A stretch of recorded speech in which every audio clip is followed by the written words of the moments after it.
Olé, olé, olé, olé.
put up a fight, didn't follow my dreams, and now I'm losing sleep.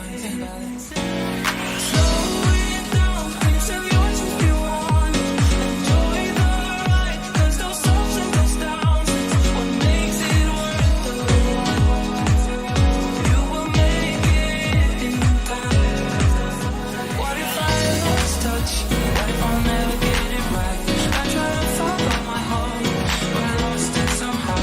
Wish that someone could say it'll be okay.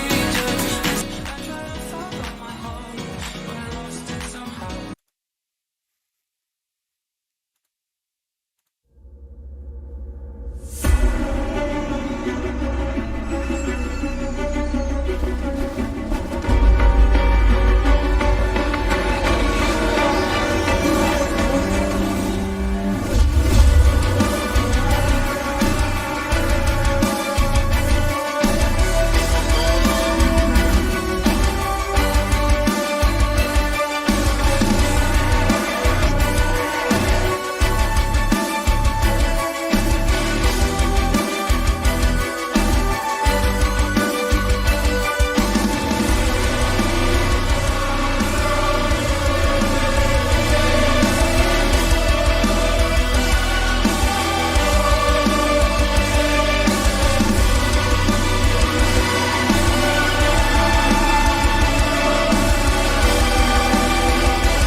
Hey, we're away!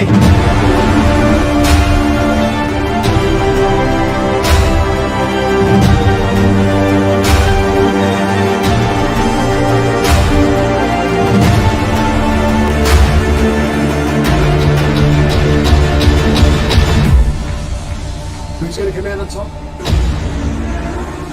Wow, what a save! Oh, he's another one!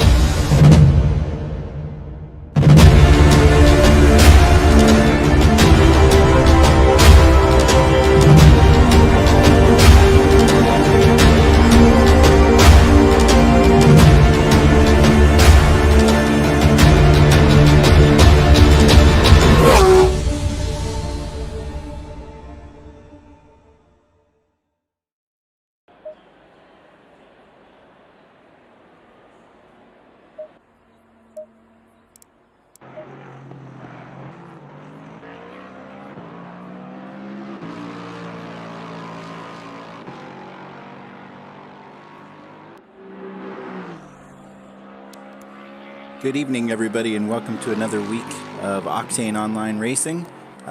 This week we've got round 4 at Barcelona. My name is Dave, and I'm joined with Nick. No Ryan again this week. We're hoping maybe he'll be back in the booth next week. How are you doing tonight, Nick?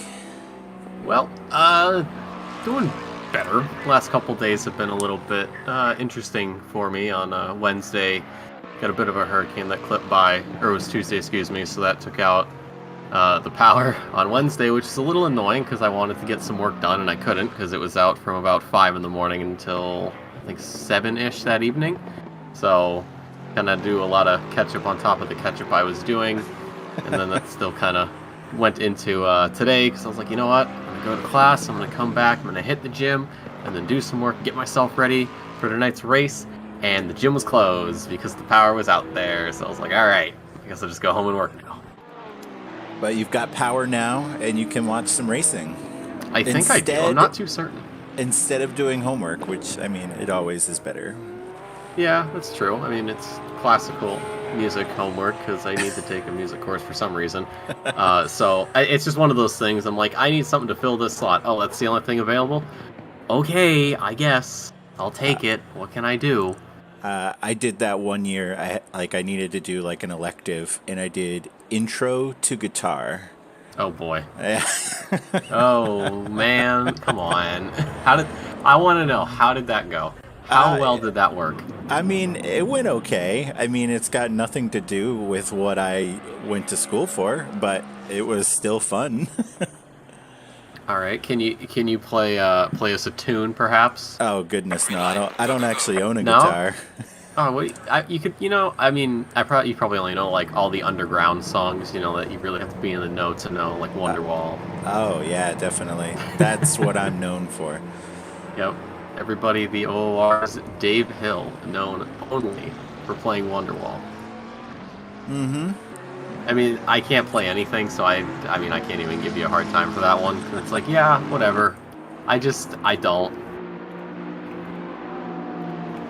Oh boy, got an hour though ahead of us for Catalunya. It's just a regular sprint, no super sprint, so there's only going to be the one race this evening for blue and red, which is a little bit nicer in my book.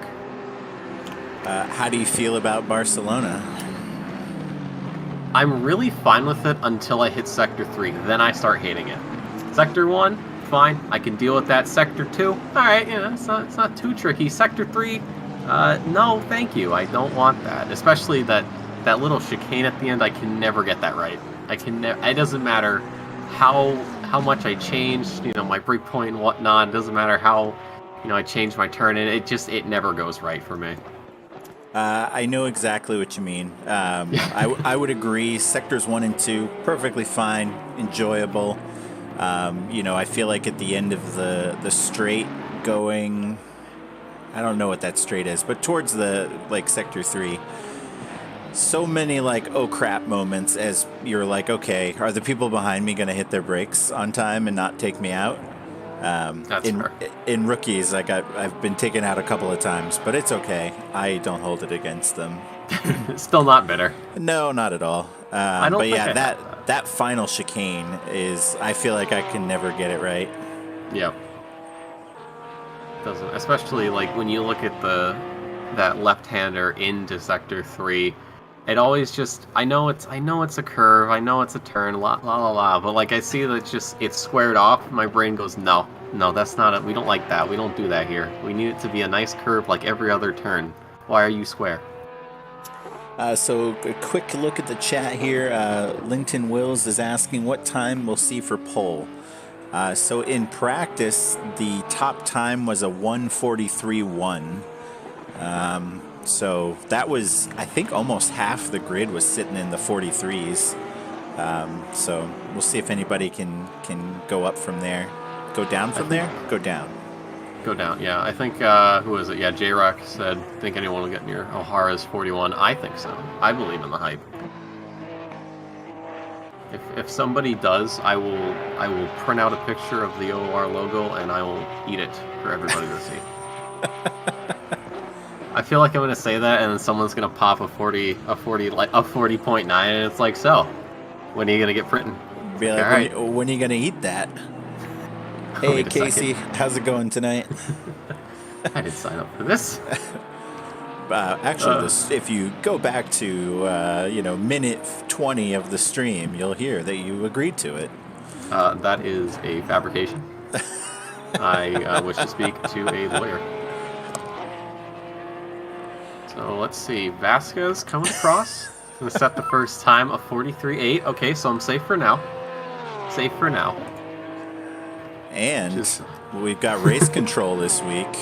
I know. How exciting is that? Good to see that works. Colin saying rev up those printers. Yeah. I sure am hungry. But Michelle coming in with a 42.888 right now for the fastest time so far in qualifying. Still 8 minutes to go. Wow. Yeah, that was their first hot lap, I think. Yeah. Not it's too a little over shabby. half a second over Pierce. Let's go on and jump over to Jacob and See what it looks like here. Oh, nice and cozy up front. We've got Messiah, who's actually looking for another win here. Messiah did take race 1 last week, and then we'll also see Landry also hoping to pick up another win. They were your winners race 1 and race 2, so we'll have to see. But with the 42.8 by Michelle, I don't know, because Messiah is almost 3/4 of a second off, and then Landry, I think, is yet to set it. Has yet to set a time. That's 2 invalidations. He's already on lap 2. So we'll have to wait and see what goes down. Yeah, still plenty of time in qualifying.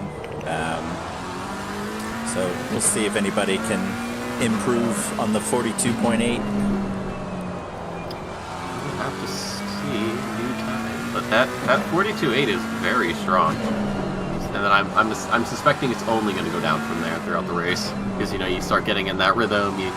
Everything just kind of starts mending together. You hit the apexes perfectly, just get everything right. So if we do see an improvement, there is only 48, or there's only 8/10. We actually do have another fastest lap out of Michelle, a 42.7. He's taking it down here. He must have gotten a memo that you said you were going to print up the logo and eat it. He probably did. He's like, oh, okay, now I actually have to try it. Okay, got it. And then you got Dornelis about almost 4/10 behind with a 43.0. I just want to. What's that time that they have to beat?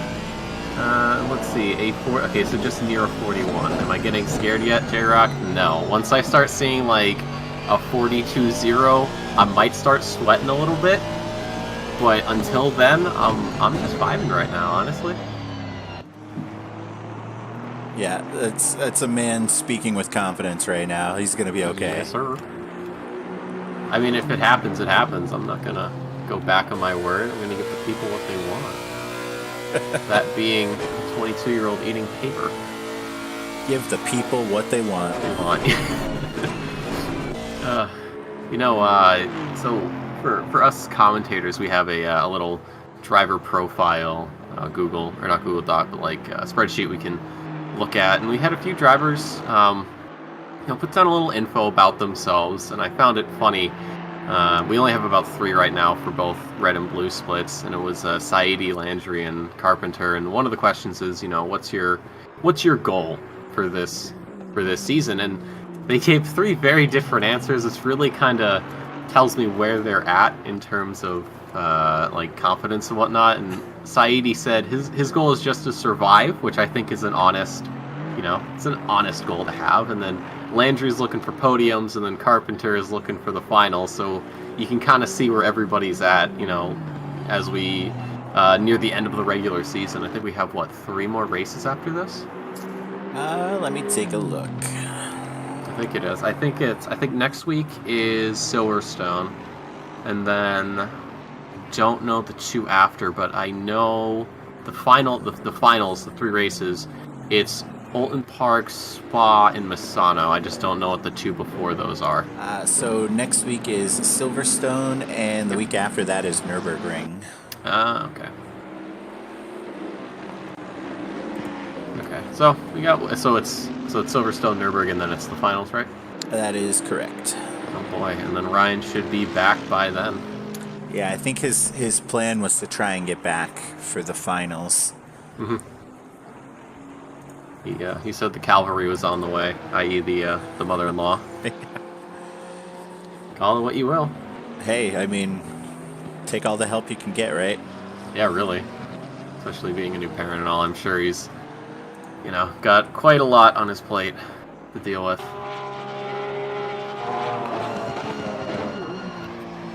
Michelle's still at the fastest lap of 42.7. Purple in all sectors. Which is some pretty good margins, actually. Wow.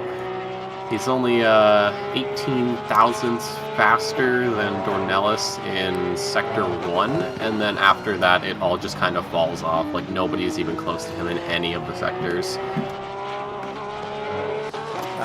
pretty impressive. I don't recognize the name. Like, I don't think I saw him last season or any of the other races. So, I mean, this guy came here looking to show what he had, and it's come out swinging, I think. Yeah, I think I'm guessing he just popped into the rookie series and like, yeah, you're too quick. You can go to sprint. And I was like, okay, thank you. Because yeah, I didn't see he wasn't in sprint last season. I don't recognize his name. I don't think I've seen him in any other like OOR event. So I'm assuming he's probably new to the scene, which is always great. You know, we always like seeing new faces around here. We like seeing what the people can do with their skill when they get accepted into these leagues.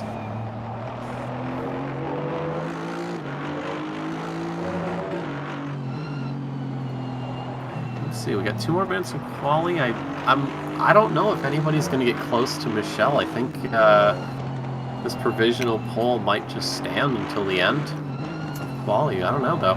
Yeah, I think we'd have to have somebody coming out quick. I mean, the closest is 43.0, so he's got 3/10 on the person behind him. So I don't know. It's Dornelis maybe. See if he can do it. Potentially. He's card number 1. That's right, because he was last season's champion. Let's see where Michelle's at, because if we see where Michelle's at... Alright, so there's going to be one more qualifying lap after this, at least. For a good bit. Because Michelle just crosses the line now. Still holds that 42.7. But some people in the pits just sort of saying, alright, did what we needed to do. Time to just sit back, wait, get ready for the race to go green, and then kind of go from there. Top 3, Michelle, Dornelis, and Pierce separated just a little under a half second between them, and then there's a pretty large margin to Messiah, who has a .759 over the leaders, so it's about a 3/10 gap from 3rd to 4th. So that's it's interesting to see gaps this wide, especially among the top 5, because I think in the past they've been within a few tenths of each other. There hasn't been a gap this large, I don't think. Yeah, I think, usually they are a little bit closer. Maybe it's just a real big advantage here for the McLaren. I didn't get to see any of the other splits today, so I'm not sure. Tom Riley asking which corner will see the most action lap 1. Is it going to be turns 1, 4, or 9?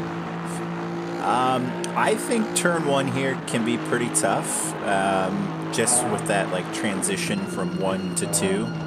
Mm-hmm. So that's my vote. Turn 1. I mean, you can't go wrong with turn 1 carnage. You know, it's always turn 9. It's always the safe bet. Yeah, but that's fair. I don't know. I'd say either turn 1 or turn 9, just because of that, just how heavy of a braking zone it is into turn 9. Wait, did I get those numbers wrong? Yeah, no, turn 9. I was right. Okay. I don't know. I'd say 1 or 9. That's my vote. They've just cursed everybody though, which is worth it. Let's see, still got time to cross the line. We got Hillengon's off, so his quali's done.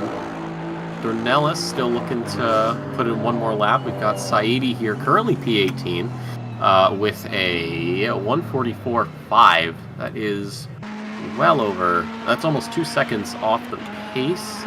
Dornelis pulled off, so he's done for qualifying. Saidi, though, coming around the final turn here. We're looking at Pierce, trying to keep eyes elsewhere. And Saidi goes up to P17. So that's gonna do it for quali. For blue split as we get ready and lined up here on the field. Mr. Dave Hill, what are your predictions? Who is gonna win? Who is gonna die? Well, I don't know if I want to make a guess on who's gonna die or who's gonna win. It's just gonna go poorly. Wasn't there somebody from AP who was like, I got caster cursed or something like that? I think there was earlier. Let me double check that. Yeah, Zachary James. For my 3 years in OOR, I had managed to escape the infamous caster's curse up until yesterday. I feel as it should be viewed as a privilege to receive the almighty gift. So thank you, Sean Bubnow. I think that was you, and then a little heart. I told him that the caster's curse, or the commentator's curse, comes for us all eventually, which is true. And Sean even said, you are most welcome, mate. It was a pleasure. I've had that. I've experienced that. It is. So I think, yeah, you're probably right in saying we shouldn't guess at, who's gonna win, who's gonna die, and all that. We might not go over too well if we're being perfectly honest.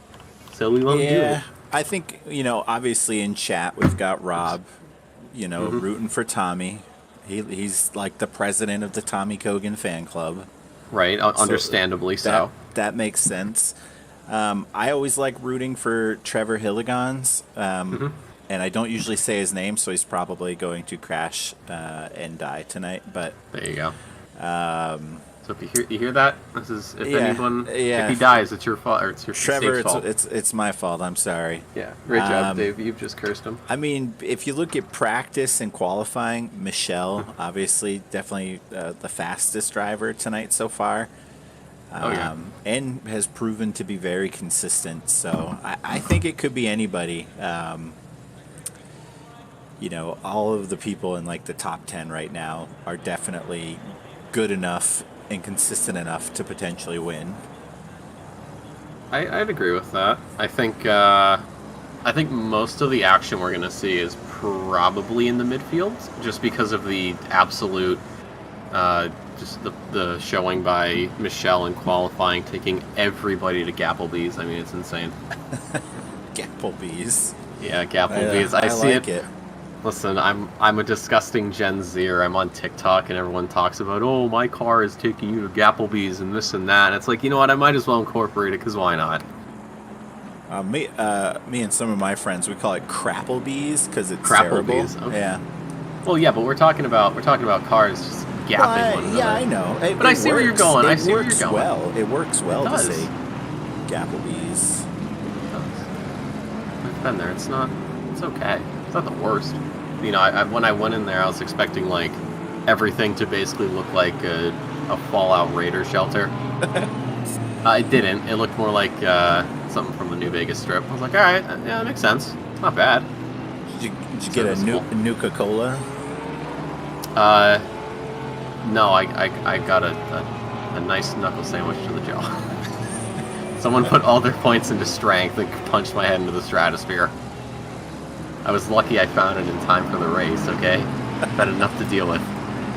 So, looking at chat real quick, looks like Casey is a Portis fan. Casey, do you drive the Honda in the red split? Do you know anyone named Tracy who drives a Honda? Perhaps we send Young Gravy over to investigate.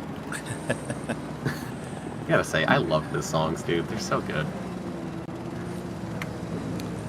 Alrighty, Nick, I'm going to let you call the start of the race because you're really good at it. Oh, Dave, stop. And I'm just going to pay attention to all this other stuff that I have to look at. Yeah, go for it. We got the safety car pulling away, though. The infamous Jag, fastest car on the grid, as we all know. But the drivers lining up side by side, 2 by 2. I don't assume they're holding hands. They might be. I don't know quite just yet, but we'll see. Michelle on pole here, Dornelis right behind, and then Pierce Messiah make up that second row. The drivers just getting to the final turn here now, starting to bunch up. That start-finish line not as far down the front stretch as some other tracks, but here we go. They're crawling towards that start-finish line.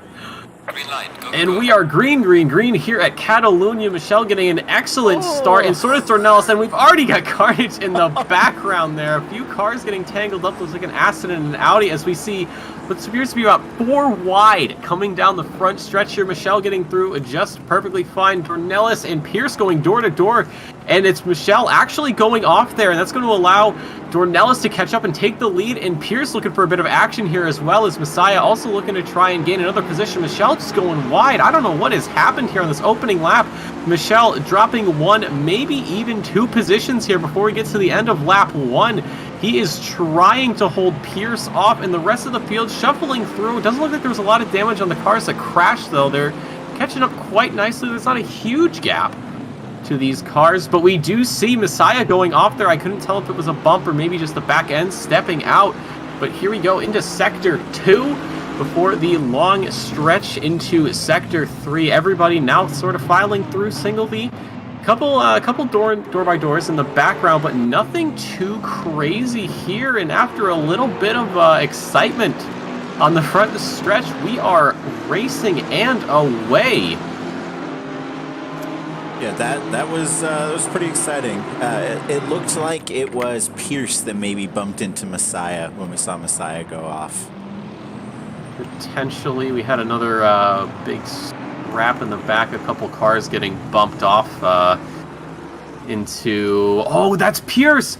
Pierce has been bumped, and Pierce is at the back of the pack now, right into turn 9. Oh, that is absolutely not what he wanted from second to last, so he's got quite the task ahead of him. Now, we just need to note that this is an hour-long race, so there's more than enough time for him to make up his lost positions, especially with pit stops, so we'll have to see how that plays out.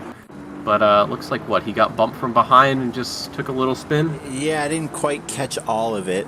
I should have gone 30 seconds back. But yeah, he was spun around, and just, you know, the nature of where the turn was, he had to just sit there and wait until everybody went by. Yeah, unfortunately. But now Dornelis taking over the lead here from Michelle. Looks like Michelle's about half a second back. My HUD's messed up, so I've lost some of my timings, unfortunately. Let's see. Can I get it back? I forget how to use this plugin. I always forget before the race. I'm like, how does this thing work again? Oh, that's right. I forgot. Are you using the broadcast controller? Yeah, I am. I have to look at the yeah, if you like, it's got like HUD pages, and you just go down to like broadcasting. Yeah, no, I did that. I'm just saying that usually I have the timing column on the side there, like you do. Oh, you do shift insert to cycle through them. Oh, hey, look at that. Hey, there it is. So now the gap from Dornelis to Michelle, a little over a second. And other gaps saying about a second or so between them. Nothing too crazy except for Pierce, of course. 4.5. Got some rear damage, so I'm guessing he got bumped from behind. So we've got a new fastest lap from Dornelis, 143.7. Definitely, I think, going into hot lap mode. Oh, yeah. That's about 700ths, I think, off of the pole lap from Michelle, I believe. I think so. So, who knows? Maybe we'll see that 41, and maybe I'll have to eat the organization logo. If I do it, I'll probably do it on my stream. It's not gonna be until tomorrow. The fans want to see it. I think I said... There was something I said I'd eat like a shirt or something if I got to some like goal on my stream. I don't know. So I have to eat a shirt at some point, I believe, and then I have to eat a piece of paper should anybody come close to O'Hara's 41. The thing is, it's not just blue split, it's also red split. So we're doing a little double dipping here. There's a possibility that this might just go south very quickly. Yeah, you don't want that to happen. I would start with the paper, then the shirt, if you're going to do You know it. what? Yeah. That's a really good... I was thinking the same thing. Especially because, I don't know, the shirt goal is for way off in the future. This is more of like an immediate thing as the night goes on. But after that initial carnage, we're kind of settling in, everybody getting ready. I'm sure all the personal pit strategies are playing in their heads right now. They're basically Sebastian Vettel. So taking Sebastian Vettel with Ferrari. Taking a quick look at the back here, looks like Pierce is already catching up, so definitely going to start seeing him probably pass some of these cars in the back within the next lap or two. Yeah, he was, I think, 4.5 back by this time, so, or this time last lap, so yeah, he's only a 1.5 seconds now to Johnston, so And I'm ready to see how far he pushes up that field. And look at the gap already between, like, second and third. I think it's good. I mean, we're definitely going to keep an eye on Dornelis and Michelle, so, like, for the race. Michelle just put in the fastest lap, so clearly catching up on Dornelis. So definitely something to keep an eye on. We'll jump back a little bit, try and find a little more action, though. So it looks like we got 1 and 2 kind of close together, 3 and 4, and then we'll go back to 5 and see how these guys are doing.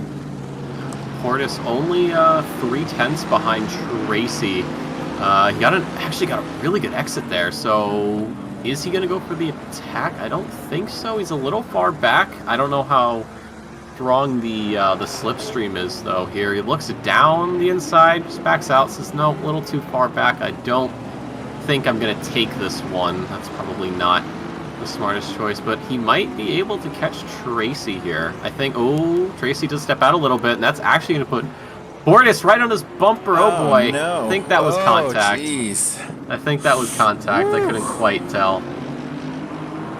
I'm going to jump back probably 15 seconds here.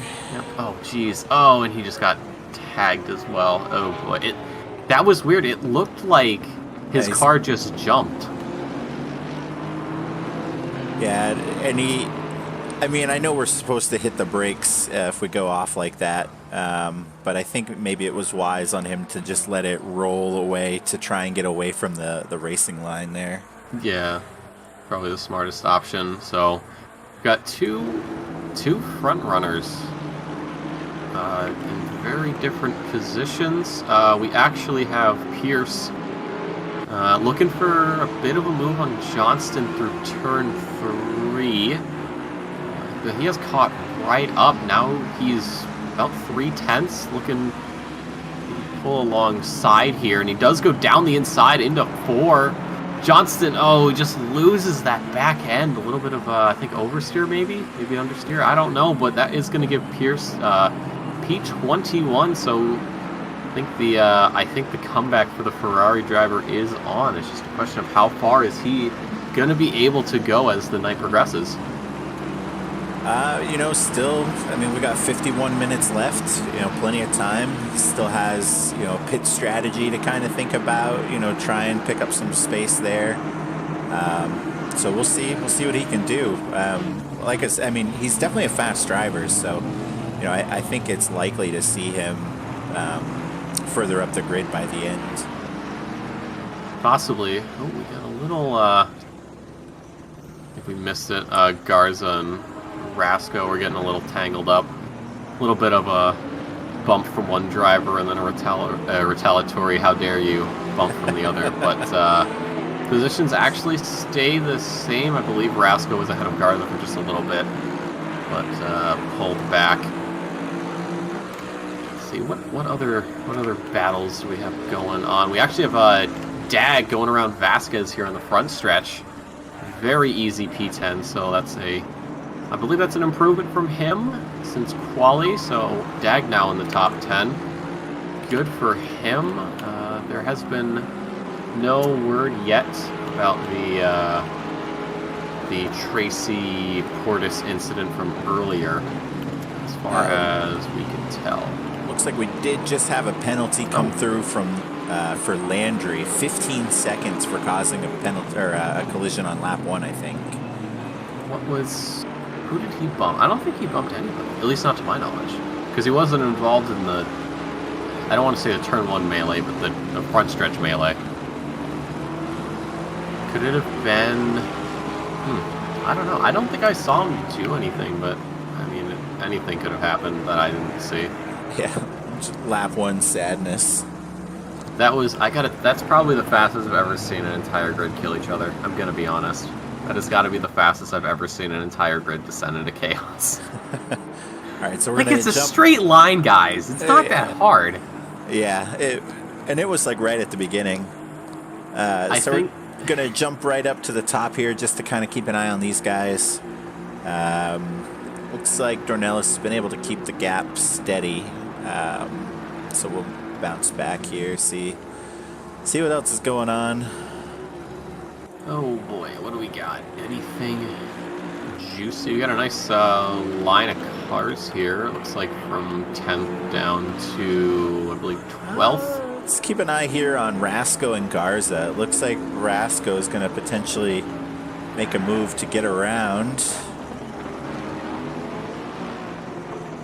Not quite close enough. Garza, though, I think he might have lost the back end a little bit. Yeah, he was able to sneak by a little bit. Let's see if he can make it stick. Kind of forcing him the long way round, though. I don't know. Garza pulls ahead. He's got the lead. Round turn 3, but turn 4, roughly the same time. They're sticking to the same line. Garza is absolutely defending the wheels off of that thing, keeping it pinned to the inside. He's saying, if you want to go for a move, be my guest. You're doing it around the outside, though. Yeah, that was some solid defending there. Let's see, we've got a 5-second penalty for Dave Hasser, causing a collision on lap 1. I didn't quite see what that was either. There was a lot of action going on lap 1, so we obviously missed a couple. Let's see. Hasser was in the back, so he might have been involved in that turn 1 bumper car incident. What happened to Taylor? It looks like he's all the way in the back. I don't know. If I hop over to quali, let's see. Johnston was 21st after qualifying, and he's 21st, so he hasn't really moved. And it looks like we had 2 drivers go into the pits already as well. Austin Carpenter and John Tracy. Might be for, I'm assuming, damage, because it's a little too early in the race to be pitting for tires and fuel.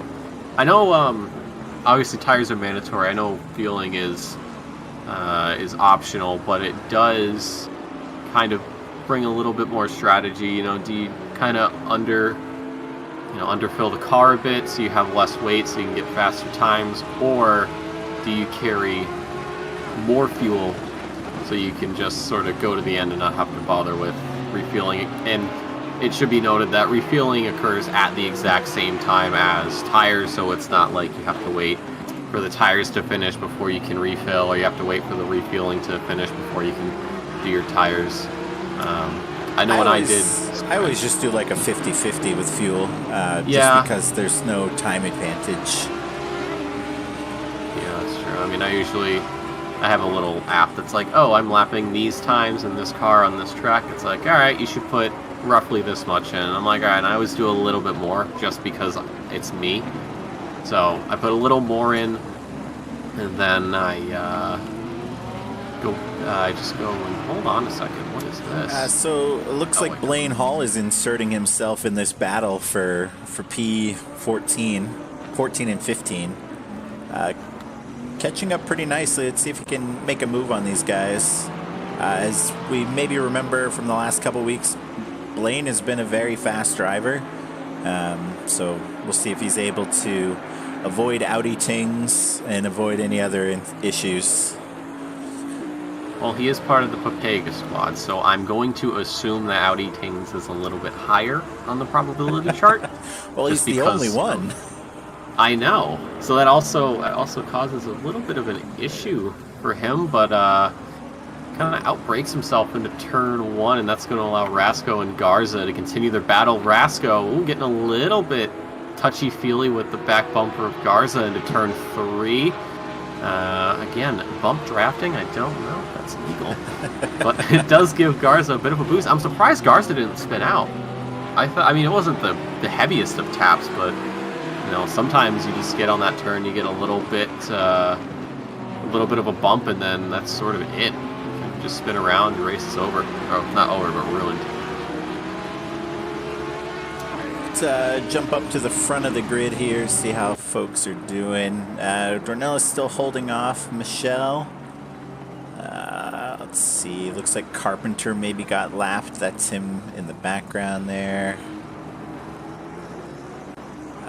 Tommy's still looking to get around Landry. Kenneth Portis up to P5.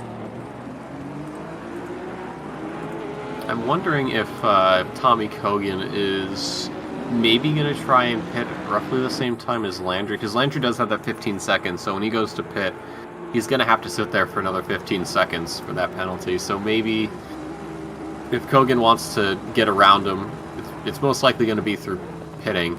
But the question is, does he go for an undercut?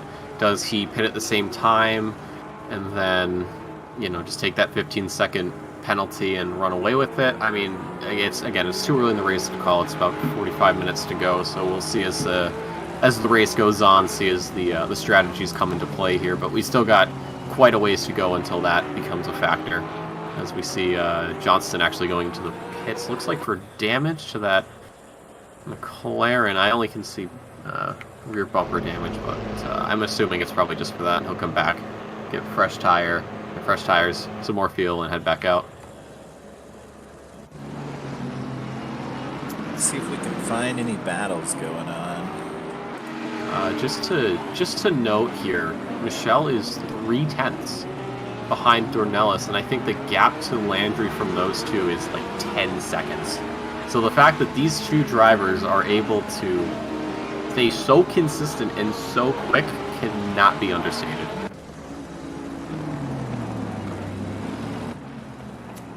Yeah, and it looks like on the last lap, Michelle was about a 10th faster.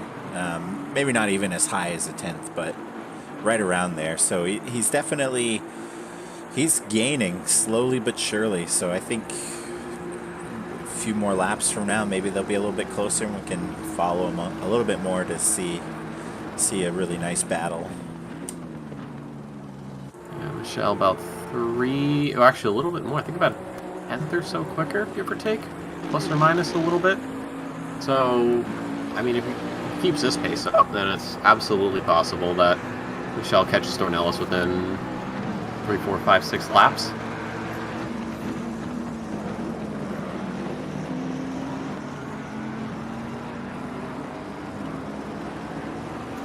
Looks like for the most part we've had the grid spaced out. Well, let's see. Pierce was able to get around both Garza and Rasco. Let's go back. We'll go back 30 seconds and see if we can catch that.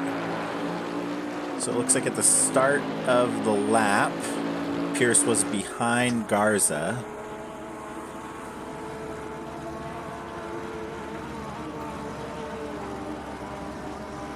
Oh, jeez, you just have the double slipstream. Look at that. That's a screenshot right there. Oh man, that was a nice move by Pierce to get around two drivers in the same turn. So, we've got Pierce. He was up at the front of the grid, fell all the way back to the bottom, and now he's already up to P15. Still hasn't had to pit or anything, so we'll see how he keeps going. Yeah, the drive-through penalty coming through for Carpenter. I'm guessing that might be for pit lane speed. This gap from Michelle, I mean, that is absolutely insane. It's almost 11 seconds now. Wow. Typically, I feel like we normally see like one driver start to pull ahead, but to have two so close and yet have the person in third so far behind, we haven't had that yet this season in the North America splits. No, this is something you'd see in a pub. You go in, especially when you find those like 50 SA lobbies, you're like, yep, I'm going to go in there, I'm going to set some times, and I'm going to completely remove myself from competition because I'm going to have like a 20-second gap. But in an organized league, especially with I would say there's obviously some sort of hidden, standard that we can't see because we're not on the committee of letting drivers in. But that's an absolutely insane gap. Even in real motorsport, I don't think you ever see something like that. So taking a quick look on track here, looks like Dag and Saidi are getting to really close, and we'll see if Dag is able to get around him here. I don't want to say anything else because I don't want to jinx either of them. Yeah, Dag about 0.2 quicker on the last lap from Saidi. Saidi going really inside though, defending that part of the track. I don't know if the door was necessarily open there. We do see Vasquez getting into the back of Dag. Dag catches it though. Yeah, that was a nice save. Luckily, it looked like Vasquez realized what was about to happen and was able to slow down enough to not unsettle Dag too much. So hopefully Dag's able to catch back up to Saidi and not be too affected by that. Probably not, but that's actually going to give Hilligans a run here. Down the front stretch, he's just got so much more speed. He has so much more speed than that little Porsche, and he's going to easily take P11 away. So he's setting his sights on P11 now. Maybe even a top 10 finish should things go his way. I can't bring myself to talk about Trevor, so I don't want to jinx him. So let's move on. You're part of the Hilligans fan club? Well, he was in rookies with me, and he's just been really impressive making the jump from rookies to sprints. And I think last season was in the Nissan, which he was. He was. If you can do well in that car, I mean, come on. Yeah, that's fair. Let's see how Dave is doing. It looks like Dave is the next target for Pierce. Let's see if Pierce is going to be able to get around him. There he is. Found him. I don't know. I mean, it's a Ferrari straight line against a boat. He seems to be gaining on him. So I feel like this lap he will get around him. I'm calling it. Okay, holding it to. And what happens if he doesn't? What if he doesn't? What are you gonna do? I mean, I'm not young enough to say I'm gonna chew paper. So potentially, you never know. Can't knock it till you try it. Actually, it's not going to matter because Pierce is going to go into the pit. So, dang! This is the first pit of the evening. So Pierce may be going for a bit of a hefty undercut on everybody. Saying, "All right, I see you guys." We have Kogan and Landry actually going head to head here through turn 4. Kogan does pull ahead, and looks like he's going to keep that P3, but Landry's still very much in the hunt. And because of that little battle, though, I think this gap to top 2 is now 13 seconds. If it updates it at some point. And it looks like we did have a penalty come through for Vasquez for causing a collision on lap 11. So my guess is that was for the love tap on Dag. Probably. He also got a penalty for Philbin causing a collision lap 6. It's going to be 10 seconds added onto his pit stop. I feel like you're going to get a penalty. At least get it before your pit stop, because then you can all right, I can take 10 seconds out of my day to sit here and think about what I've done. It's worse when you get it after a pit stop, because then you're thinking, all right, well now I gotta, if I want to keep this position, I have to figure out how far behind the guy is, and am I going to keep this position? Am I going to lose it? Am I going to lose more positions? So, while I'm against getting penalties, obviously, I think if you're going to get one, get it before you pit. Yeah, I agree. I would say it gives you a better idea of where you're going to end up if you can get rid of that penalty before you pit, or as you're pitting. Yep, I absolutely agree with that. We got Dag Vasquez going into the pits now, so I think probably within the next 5 or so minutes we're going to see everybody coming through here and getting their pit stops done so they can get back out onto the track. The gap. Yep, the gap from. So the gap from Dornelis and Michelle is now 1.1, 1.2-ish, and then from Michelle to Kogan is almost 13.5 seconds. So their last laps, they were separated by 6 1,000ths or 6,000ths. Like, so if Michelle keeps that up, crazy. It is, especially in their fast. The funniest thing is their fastest laps are 3,000ths apart. Dornelis has a 1:43.551, and Michelle has a 1:43.548. These guys are on a whole nother world. This is absolutely insane. I am loving every second of this. These are the scenarios you imagine in your head. As you're like going to bed, you're like, oh man, if I'm gonna sim race tomorrow, I'm in the lead by so much, no one can catch me. And then you actually see it and you're like, oh, that's what it's like? Okay, got it. I will use that in my next imagination. Looks like we had another car go into the pits. Looks like Messiah taking their pit stop. Yep. Let's see if Portis is able to get around Landry. I don't know where. I mean, I know he's been kind of up in this part of the grid, but he is kind of shown up out of nowhere to put the pressure on Landry. Yeah, isn't the NSX notoriously difficult to drive, or am I thinking of the Nissan? I think it is. I think the Honda's difficult to drive, but that's just me. It's probably not just me, but No, we'll say it's the car. yeah. But we got a lot of people coming in for pits. Rasco, Garza, and Gray coming in. I wonder if, and I remember seeing this quite a lot last season, you have the front runners who go out and they go as long as they can, just build up that lead, and then take a pit stop, and because of how far ahead they are, they don't have to worry about anything. Must be nice. It must be. So I'm wondering if that's what Dornelis and Michelle are doing, or if one of them is going to go for the undercut. I'm not going to say anything yet. The gap now, Dornelis to Michelle, 4 seconds. Yeah, it looks like the gap in their times was 3 seconds on that last one. So I wonder if Michelle is kind of at the point of like diminishing returns, and maybe he should come into pit, get fresh tires.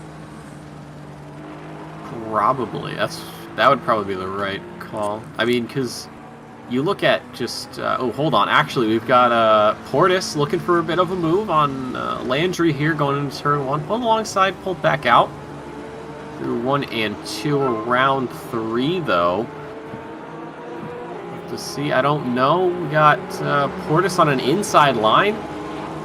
But he's gonna. Looks like he might go for something. No, I don't think he's close enough. He's testing the waters. He's trying to see if he can get Landry to slip up a little bit. Maybe lose the car. Outbrake himself. Something. Just trying to just get that P4. This battle, I think, is definitely making it so Flomger can catch up and, potentially become part of the equation here. Maybe team orders? There's so many Astons. I mean, they've got the biggest team in this split.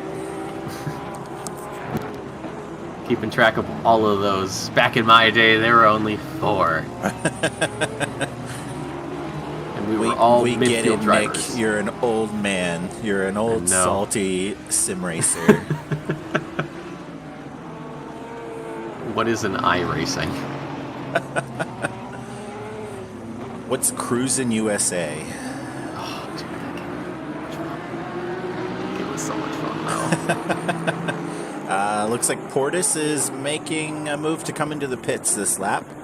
So Casey called it. We also had Tommy Kogan come in as well. Michelle goes in and on top of Flomger. that. Maybe an undercut attempt? Potentially, yeah. It looks like Dornelis is still out on track. Maybe Michelle heard what we said. change the tires, get out there, get out there with fresh tires. Yeah, Dornelis's lap times are falling off, so I'm assuming he's probably going to go into the pits. And I mean, he has a 20-second gap on Landry, who still has to pit, and Michelle is just getting out of his pit box now. All right, I'm trying to find us a battle here. It looks like we've got maybe a little something here with Benito Garza and John Gray. Who's Garza fighting with? Was it? Oh, it was Rasco. Where did Rasco go? Rasco is currently ahead of Hasser. Oh, it must have been through pits. Yeah, because they got their pit stops done, so I'm assuming that might have been it. I guess Rasco had enough instead of... The NA Red Landry is Mark Antoine Landry, though. Wow. There's too many of them. Well, last season he had his last name as Antoine Landry, so it made it a little bit easier. Mm-hmm. But he wanted to be difficult this season. I mean, why would you not? Dornelis into the pits, though. Must have heard the call. Yeah. Says, all right. Gotta get some fresh tires on these things, which is gonna give Landry the temporary lead. Or no, Landry's going into the pits as well. Okay. And he's got that 15-second penalty as well. Ike guy coming into the pits. Saidi staying out. Yep, so Saidi's gonna inherit the lead, albeit temporarily. Yeah, we'll go back to Philbin here, see what he decides to do. Does have that 10-second, about a little more than halfway through, so I would assume he's going to go for the pits. I think it's just the top 6 that have yet to pit. No, it stays out. Philbin is going to stay out. What about Frizza? Frizza is going to stay out. Yeah. All right. So I think it's just the top 6 that have, or actually it's going to be Saidi, Philbin, and Frizza that have yet to pit. So they'll be the last ones in there, so... it's going to be interesting to see where they come out after they get through everything. Where did Michelle end up? Michelle's still P15. in the pits. 16. Oh, Michelle. Is Michelle falling down? It looks like Michelle just disconnected from the server. Oh, that is absolutely heartbreaking. You hate to see it. Yeah, that's especially after running up front for so long. A bit of a bummer.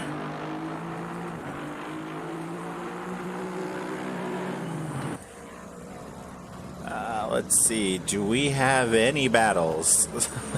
I mean, kind of if you count Garza and Gray, but I mean, it's the gap is about 3/4. So even if there was a slipstream, it's probably a little too late. Well, Gray does pull in a little bit under 6/10 coming down the front stretch. So it's going to be interesting to see how much time he actually gains when the scoring pylon updates. I'm assuming maybe a couple of tenths, but it's still a little too far back to go for anything, so we'll keep a tab on that one for the time being as we search around the grid a little bit more, see what else there is going on in the world. Let's see. No, Trevor. No. Trevor. What happened to Trevor? Speeding in the pits. Oh, 9. Speaking of pits, Philbin going into the pits and Frizza as well. Which leaves Saidi, the only one, I think, not in the pits at the moment. Where is Saidi at? Saidi's going through turn 4 right now. So I'm wondering, does Saidi hit this lap, or does Saidi keep going? What's his gap? Quite a lot. To Dornelis? Yeah. 41. Hasn't really updated yet. I'm assuming it's probably 20 some odd seconds, 25 some odd. It's actually 30 seconds. He could go for it. He could actually maybe go for it. It's probably at the point where I think he should probably pit this lap. Because I think with Dornelis having, Dornelis is going to be able to go much faster. I mean, looking at the time, well, we don't know yet because Dornelis hasn't had a lap, like a full lap since pitting. have to... J-Rock, yeah, it looks like Michelle dropped out. Saidi stays Saidi's out. staying out. All All right. right. Maybe this is extending the gap a little bit. He's actually going to get a bit of a tow here from the McLaren. I believe it's Tracy. Yeah, a little bit of something. Does have the blue flags, but maybe just a little bit of a tow up the straight, saying, "Hey, man, I know we're not in the same team, but I could help you out." From that scary Dornelis fellow. He is very terrifying to drive against. Help me, help you. Is he really helping him? Is he really helping Tracy though? Where does Tracy get out of this? I don't know. Dornelis, though, putting in his best of 43.398 compared to Saidi's, if this thing works. 45.4 last lap. So, like I said, I think he should have pit last lap because Dornelis is just going to start gaining time on him at this point. Yeah, I think if he stays out any longer, it's going to be worse because pit stops at 30 seconds. I don't think he has any damage on his car yet. Now it's 27.3, so he's definitely going to have to pit if he wants a chance of staying with Dornelis into the closing stages of this race. If he stays out again, I don't know. Yeah, we'll stick with him to see what he decides to do. I think if he were to pit now, he'd probably come out in third. No, I think he'd come out P2 because the gap from Dornelis to Kogan is almost 18 seconds. So pit stop's 30. He's like 27 ahead of Dornelis. That's going to give him... And he's staying out again. He's gambling. He is... Listen, just take your winnings and go, Saidi. Just take your winnings. This is a wild man here. He answers to no one, for he is the lone Lexus driver. Oh, no, never mind. Hillingans as well. Whoops. Let's bounce around, see if we can find any action going on. So Landry's... Oh, yeah, Landry had the 15-second penalty to serve. That's why he fell so far back. Yep. For a, I believe it was an incident. I think so, lap yeah. one. Let me just double check. Yeah, lap one causing an incident, 15. Well, like I said, get your penalty before, if you're going to get a penalty, get it before the pit stop. So he's sitting P10. Hilligans, though, isn't really a threat, though. I mean, he is about 2 seconds back, so even if he did overtake, he still has that 10-second penalty to deal with, which would push him back. So I think for the time being, Landry can sort of relax. He's still got to stay focused, still has to keep his head down, just get these laps out. But for the time being, it shouldn't be too much of an issue for him. And the only other person with the penalty is Vasquez with a 5-second. Saidi, though, let's see, where is he at? So he's up on sector 3 now, so we'll see. We'll see what he decides to do this time. 45.6 last lap. It's about a second more than his best. So, sure, once Dornelis gets to sector 3, it'll update. Okay, so it's 23.7. Yeah, so he's got a pit now, and he does. But the question is it too little, too late? Do you think he may lose this P2 or P1, and he'll have to settle for P2? Definitely going to lose P1, but I mean P2, nothing to cry about. Especially considering I think he started pretty far back. Let me check the qualifying times. Sure. Let's see. Saidi was in 17th with a 44.1. So if he's able to jump up to P2 from starting at P17, I mean that's a win. I mean that is incredible. Especially with... We'll go to Dornelis here, see where he is at. Just going through turn 1 now, so he does have that P1. Saidi still in the pits. Oh, Kogan's actually going to overtake him. Oh, I miscalculated. Okay. Where's Portis? Portis is overtaken going by Portis. Messiah's going by. Ike Guy. Flonger. Oh, man. Okay. Looks like Saidi is on the move now. I'm guessing Dag is going to be able to get around him. Pierce will get around him. Landry. And Hilligans. But the thing is, Saidi can still get that P10. if Hilligods does overtake because of that 10-second penalty. So, oh, wow, I really miscalculated that. There must have been, it must have been damage that he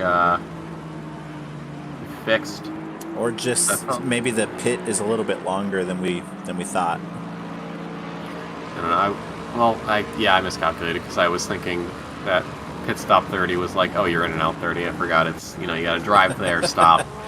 You have to turn the car off. Or, well, unless you're me, you have the game do it for you because that's way too much effort.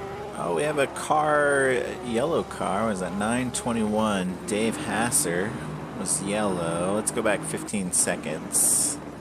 No, we just lost the back end.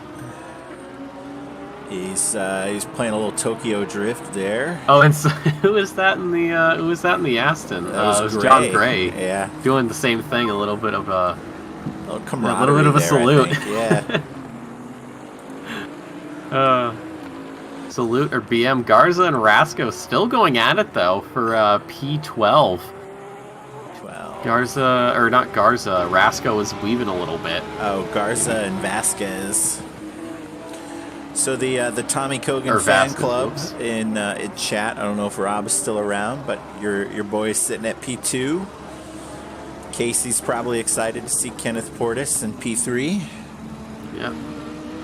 Probably all cheering right now. But this Seems battle, like I don't know. This part of the grid has been like some of the closest racing.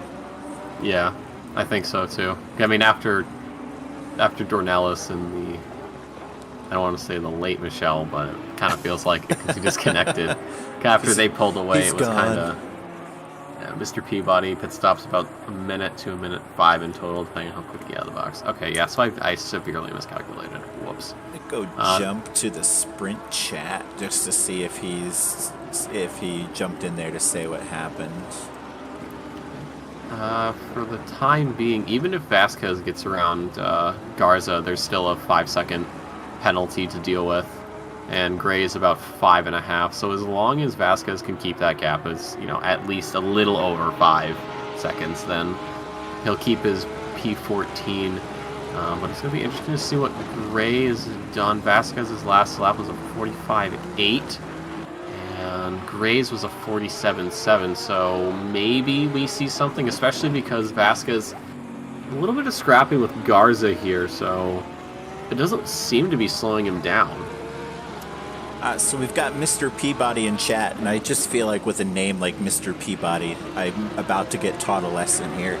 And they're saying that the pit stop is about 60 to 65 seconds, depending on how quickly you're able to get out of the box. This is why we need the F1 mechanics. You just put the car up, take the wheels off, put some new ones on, send them out.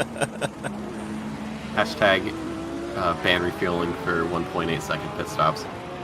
Can you imagine that? Those pit stops are wild. Yeah, but doing it with these cars, though? Like, how much heavier are these than an F1 car? It's quite something. Probably pretty heavy. And are the tires the same? Do they just have like that one, like nut that holds the whole thing on? Or yes, no, they have just the one. It's not like NASCAR where you have the 5, but it's just the one single, or nut in the middle, and you just undo that and then stick on a new one. Step up your game, guys. Come on. Yeah. 30 seconds to 1.8. Come on. Like, it's not that hard. You just get the two jackmen, one on the front, one on the back. Just lift it up. You have 2 guys pushing on the sides, so they keep the car, balanced. I don't know how that's going to work. They're probably just pushing on the top part of the frame. And you just go on, pull the tires on, pull them off. You're done, and you don't even have to refuel. Imagine that. Yeah. That'll. I don't know if that's going to work, but hey, you never know. It could happen. You got to believe, right? Yeah, you got to have a little bit of faith. Come on, man. Let's see. We'll jump back here to Chris Frizza and Blaine Hall. Let's see. It looks like they're the closest battle apart from Vasquez and Garza. I thought I saw Hall was a couple tenths off of Passer, but I don't know, he's live or something?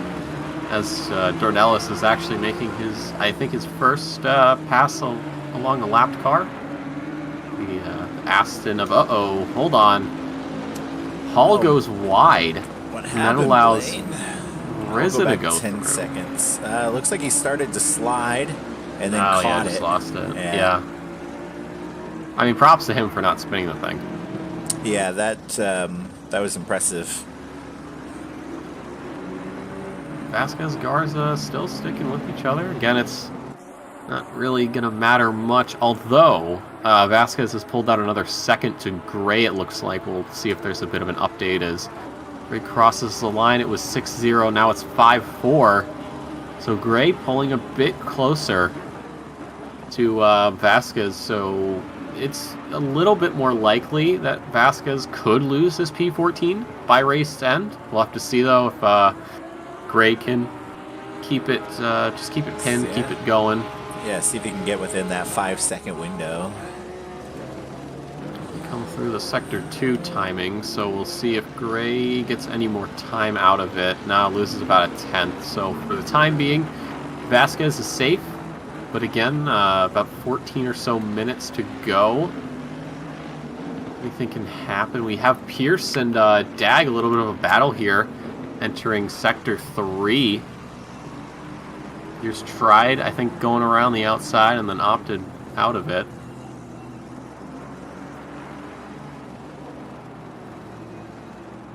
We're now 2 seconds, or not 2 seconds, excuse me, 2/10 of a second between the two. They go through the final turn here to start, I don't know what lap it is, I haven't been keeping track. About half a second now, so Pierce losing a little bit of time, I think, towards the, I want to say maybe it was the chicane of the end of Sector 3. So I feel like a lot of people get caught out there, lose some time. It's just, you spend the whole lap catching back up, and then you have to, you know, once again go through there, you lose your time, and then it's a whole process. It's just a dragon eating itself kind of cycle. Looks like Speaking Dag personal is experience. holding him off for now. Let's see what else we can find. Let's see. I think the gap from Dornelis to Kogan, just to note, is like 20 some odd seconds as Dornelis is getting ready for the last few turns, and Kogan is just about to cross the line. Yeah, 22 and a half seconds from Dornelis to Kogan. So if you're Dornelis, I mean, it's time to kick your feet up a little bit. Let's see. It looks like Frizza is going to potentially catch up with Hasser. Look at the times here. Last lap, Dave had a 146.0, and Chris had a 145.3. So maybe he'll be able to get around him by the end. Have to see Vasquez opening up the gap, though, to Gray. It's just about 6 seconds now, so he has about a second to work with, about 9/10.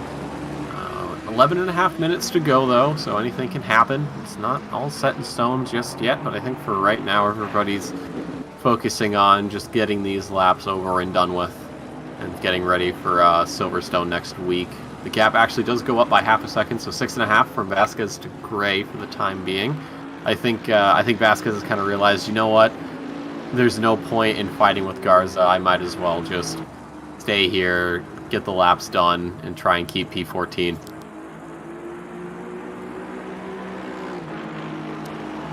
Yeah, I mean, you know, it makes sense to not try and push it too much at this point. You know, you don't want to push yourself into a mistake and, you know, lose the positions that you have been able to get. And if he can keep, you know, above that 5-second gap, that keeps him in 14th. That's Hasser and Frizza, though, still within that. I think it's like, what, 3/4 of a second to about half a second from each other. So I think within the closing minutes of this race, we will see something as we get close to the 10-minute mark here for North American Blue Split. And then after this, we'll head on over, see what Red's up to. I'm sure they're probably, let's see, if I had to bet on it, I'd say they're getting ready to go into qualifying within the next, like, 15 or so minutes. Maybe Yeah, 12. probably, yeah. Because I think we usually catch them, like, right as they Like Usually like right as they're finishing free practice or like right as they're starting. I think we've caught them qualifying. like halfway through qualifying before. Yeah. I think in earlier splits, or not earlier splits, earlier races. I think usually during the super sprints, we catch them at the end or about the midpoint of quali 1, and we actually see Dave Hasser going a bit wide on turn 8. That's going to allow Frizza to catch up, but he's not going to go for anything quite yet. I don't know if Frizza might have braked a little bit early there. He caught right up and then just fell from there. Yeah, it was about a 10th.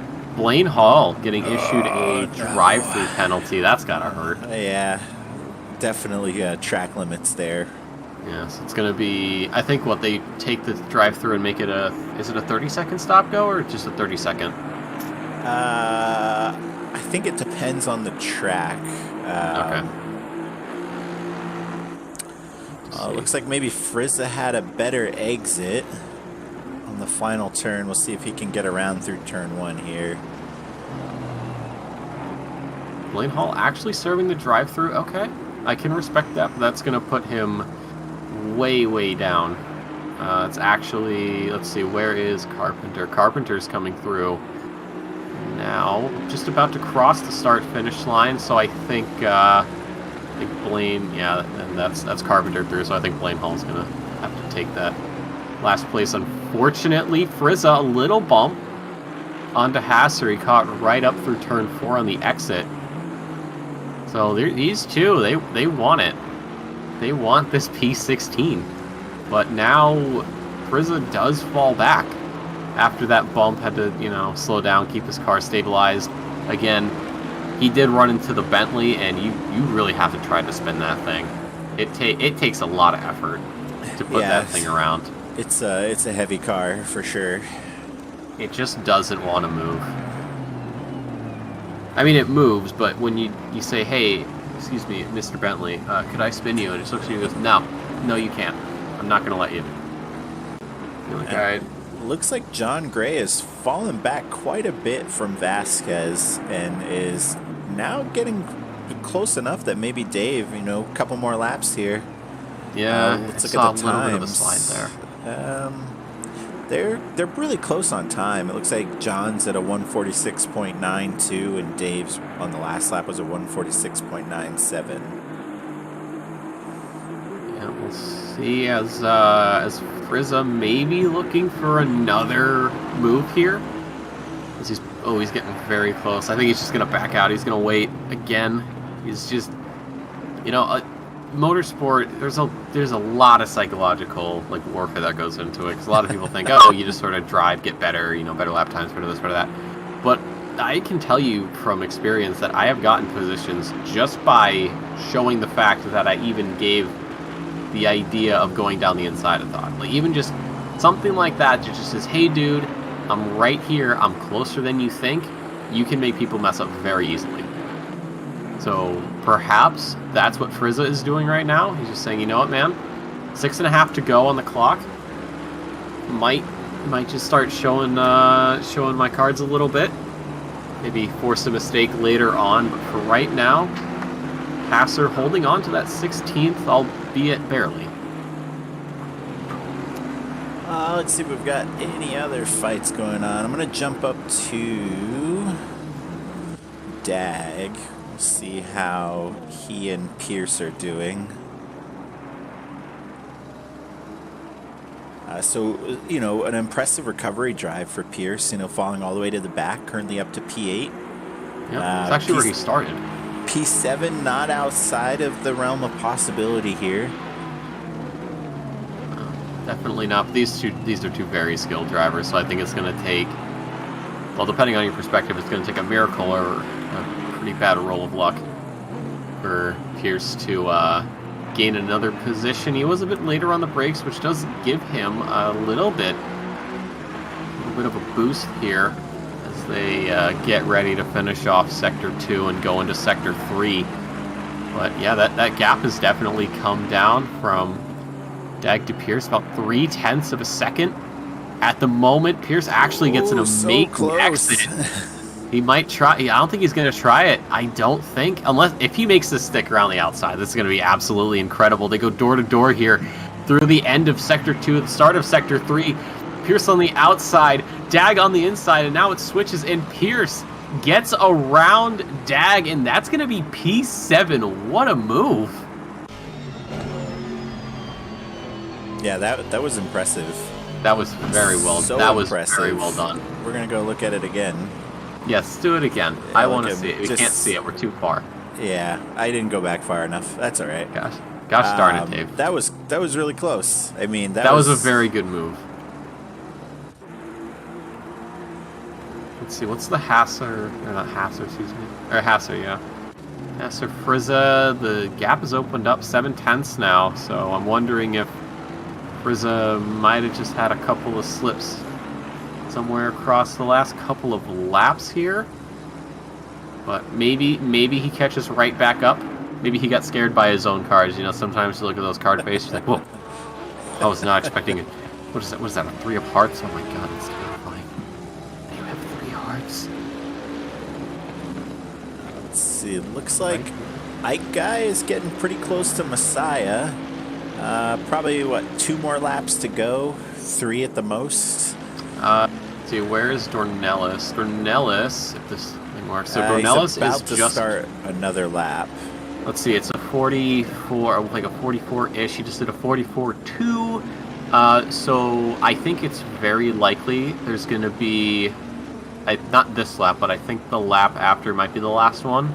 Unless Dornelis pulls out some like monster time, then it's going to be 1 more. So it's possible that Ike Guy can get a chance at Messiah, but Landry actually pulling up to Dag right now. Only about half a second or so between them. I'm not going to call anything, but Pierce is actually pulling away. I think all he needs to do is just get around Dag to say, all right, you know, now I can open up the taps. I can get this Ferrari doing what Ferraris do best, which is just go fast. But that has maybe put a little bit of a dent in Dag's mental state as Landry catches up, only 4/10 back. So I think, let's see, last lap for Dag was a 45.3, 45.2 for Landry. So it might be possible Landry a little bit later on the brakes there catches up just for a moment, but you know, deeper brakes, and it's gonna just kind of put him back to where he started. We'll have to see. I think moving up the grid. Do we have a battle going on up here? What's this? Philbin and... I know, that's just Dornelis. Never mind. I was going to say it's Philbin and another Aston. It's like, oh, never mind. That's just Dornelis doing what Dornelis does It's just best. Dornelis. I mean, come on. Hashtag just Dornelis things. Having a 30-second some odd gap to the guy behind you. I need to see what this gap is, because last time I checked it was like 25.8. What is it now?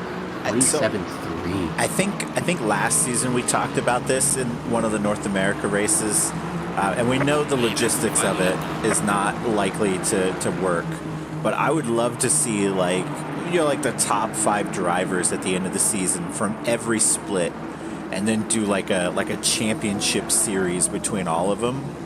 Oh yeah, I would. I think I saw that discussion. So good.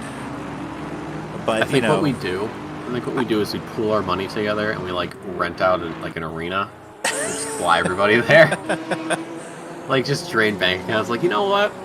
Sure. Well, I feel like maybe if you did it on EU time, that would maybe be like somewhat fair to keep like North America and AP not on opposite ends of the time zone. But I mean, what's wrong with that? You just gotta wake up early.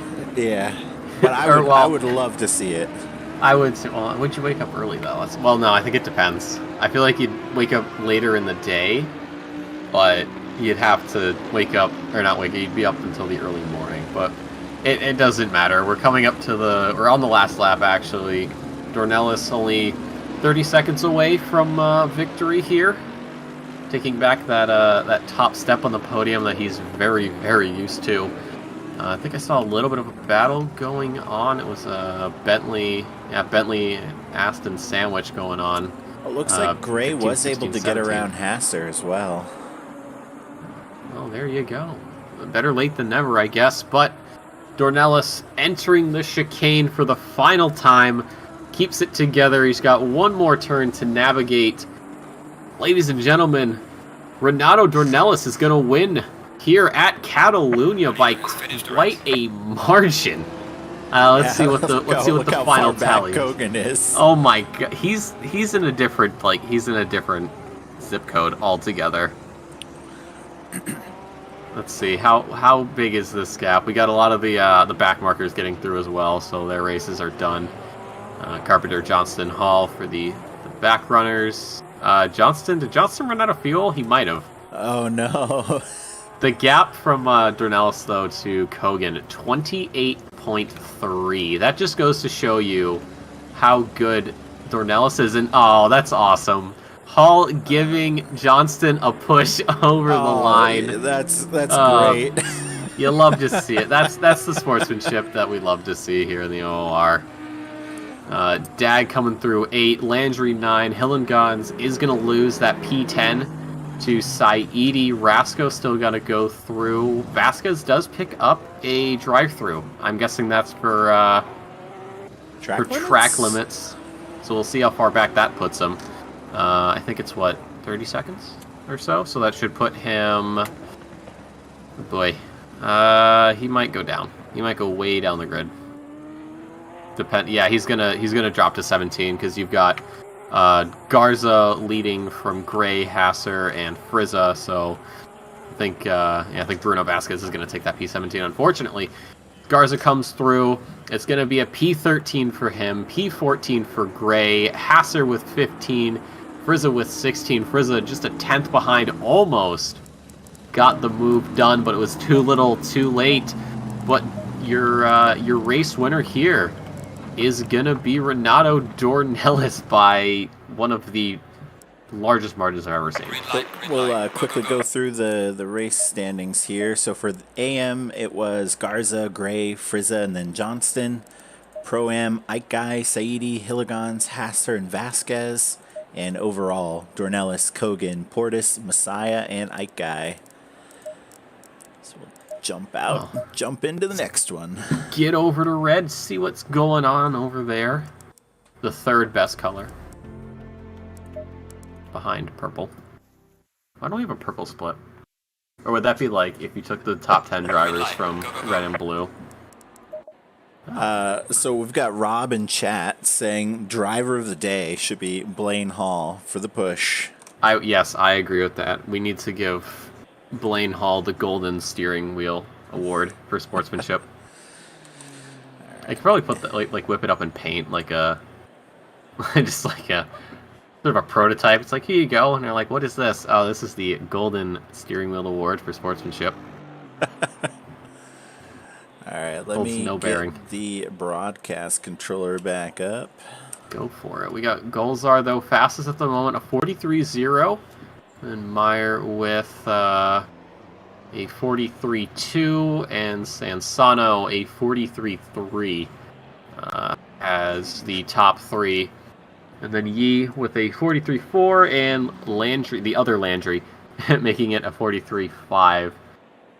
So the thing is with Yi and Landry, they're only about a 10th between the two.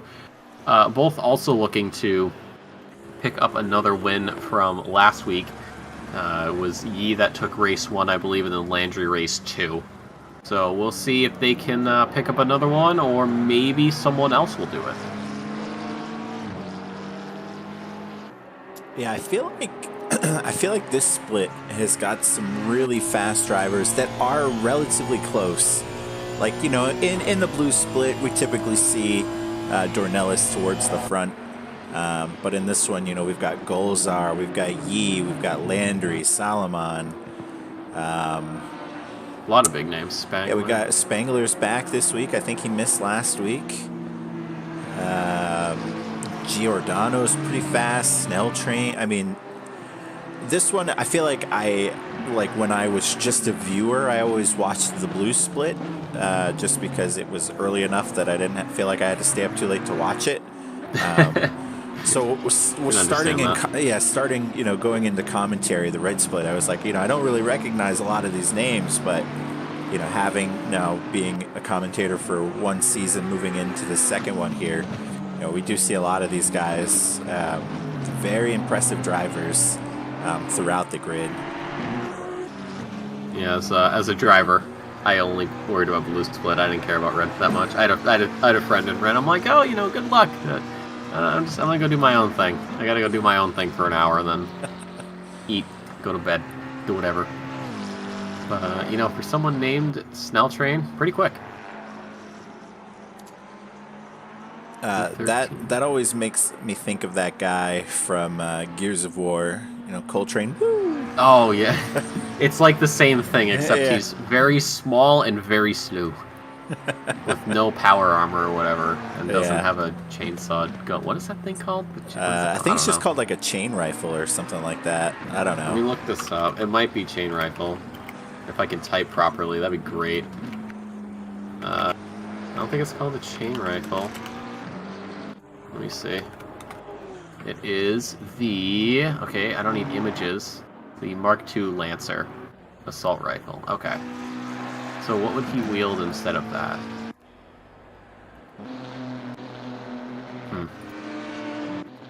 One of life's great mysteries. The world may never know. Sansano doing cookies in the pits. Yeah. I saw Is that Sansano? No, that's not Sansano. That is Solomon. Solomon. I was actually I was catching up on a bunch of editing for my Sprint Series highlights that are like 3 months late. We're not going to talk about that. And I think it was Hungary, and there was somebody at the end of race 1.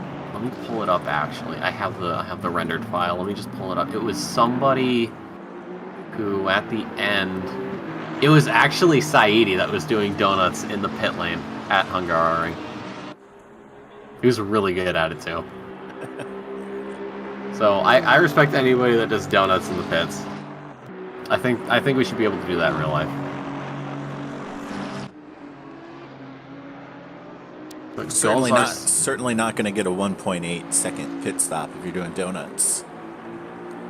Yeah, but it's for swag points. Oh, like okay. you have sure you get race points. Oh, you got 25 points for a win. That's cool, dude. I got 100 swag points for doing donuts in the pit. We are not the same. Now, yes, I may be dead last, but that's besides the point. But look at the swag points. Right. I basically won. Like, I don't want to brag. I basically won, okay? Sit down. Get out of here. Don't want to see you. You're nothing. You're garbage. Get out.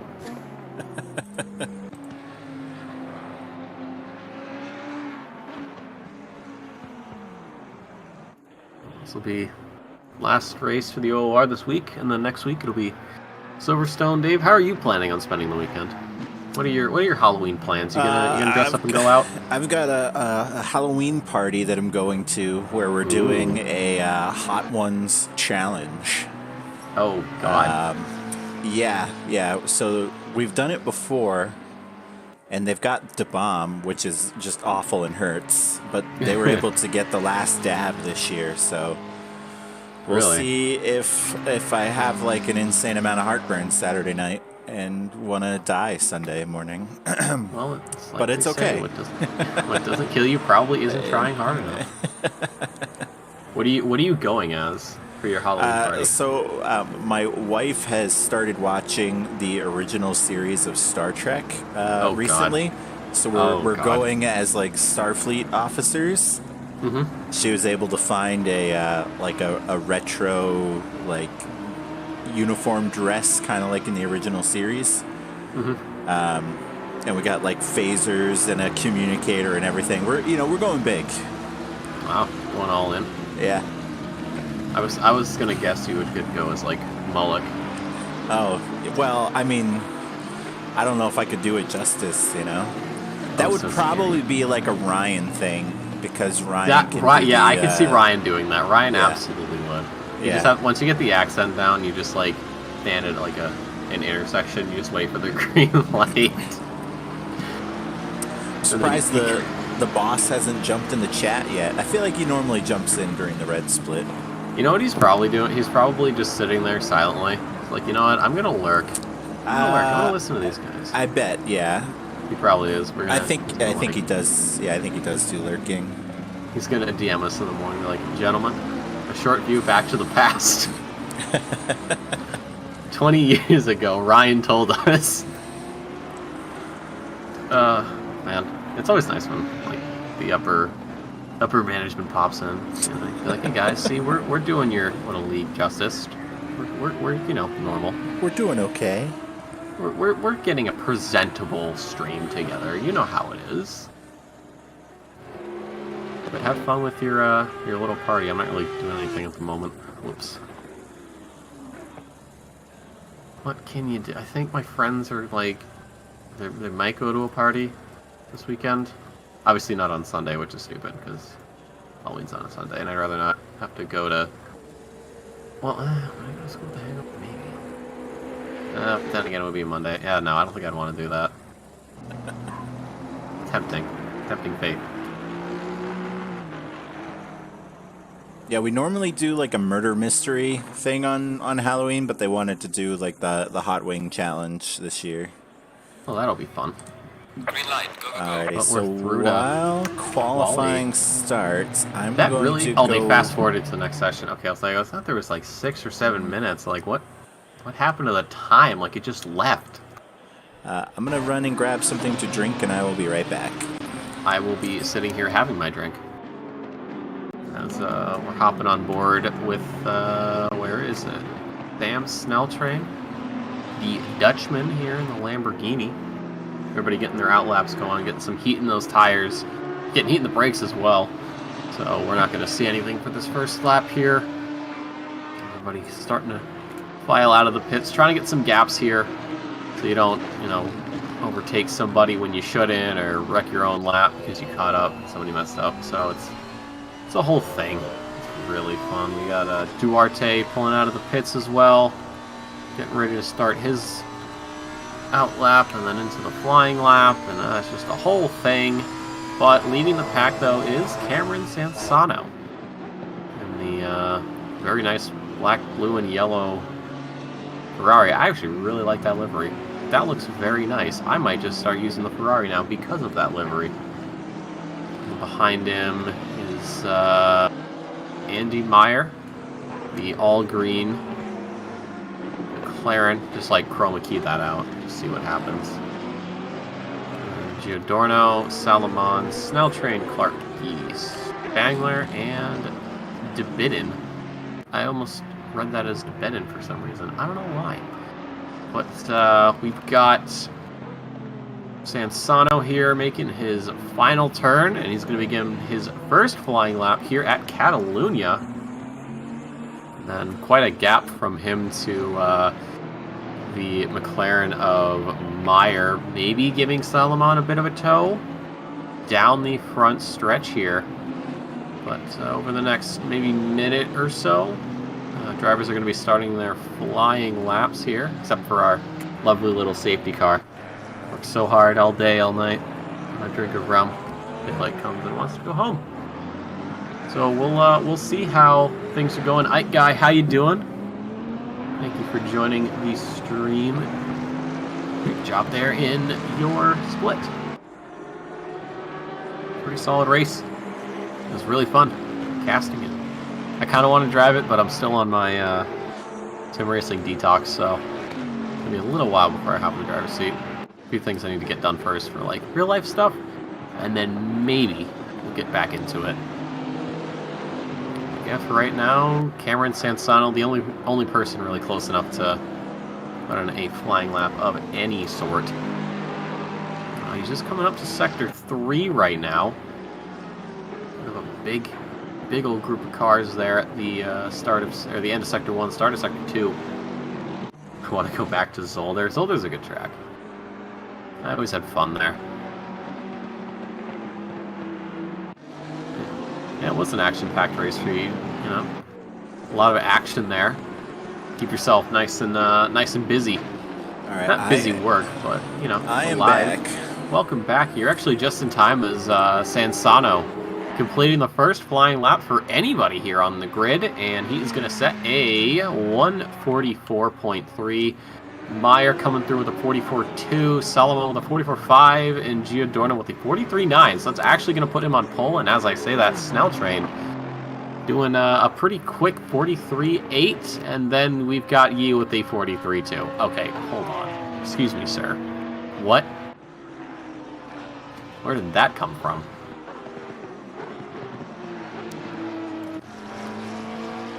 Very quick. So what was the pole lap for Blue Split was like a 43 like 7. So the fact that Yi's already half a second up, that's scary. Yeah, I think Yi's been really impressive this season. Kind of similar to like Michelle in the Blue Split. New to the league this season and just very impressive from the beginning. Oh, yeah. Yep, he's going to be looking to pick up that second win in a row. Landry, though, the only other person with a win from last week. Currently sitting P21. I don't think he has crossed the line. Or he has. Okay. So, or no, he's car 711. Looks like, yeah, he's stuck in a bit of traffic. There's a pretty big group of cars just as you start going through sector 2, so maybe he's caught up there. But Galzar actually goes faster by half a second. Oh my god, a 42.6. Okay, so I'm starting to sweat just a little bit about the whole eating the logo. He's still got about 6/10 to somehow pull off. I'm not gonna count him out, but like, kind of scared. Where is he right now? Don't be scared. You'll be all right. It won't kill me. And if it does, hey, you know what? It was a good run. I got a decent for 22, probably 23. Actually, no, it's not till next month. Never mind. Yes, for 22. Pretty decent run. But yeah, Gulzar, though, saying, you know what, Yi? I see that you're quick. That's awesome. I'm faster. Print that paper. I will, J-Rock. Don't worry. I will absolutely. If somebody pulls off a 41, I'll do it. The only person close enough is Gulzar and Yi. Although Yi is about 2/10 back, so maybe the hopes of this little meme rests on the shoulders of our great Canadian brethren Gulzar. He does come around here, the final turn. We'll see if maybe he improves. No, he does not. About a 10th down. Not bad. Okay. So for the time being, I'm good. It's a question of how and when. And if. I guess would also be a question we should ask.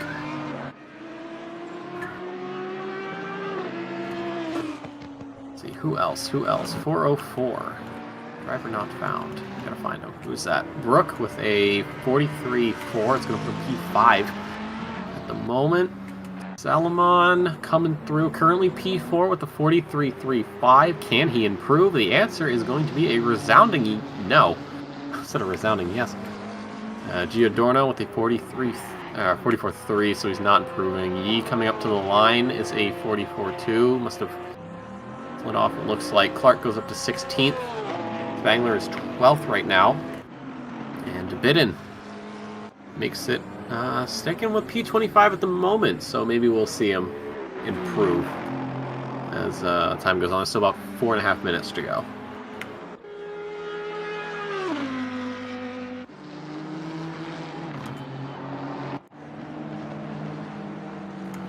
Good down while Dave's keeping an eye on everybody else. Let's see, who else is crossing the line at this moment? Lutkiss, 14th, is going to stay there. A couple drivers behind going through. Klinsing, staying P6.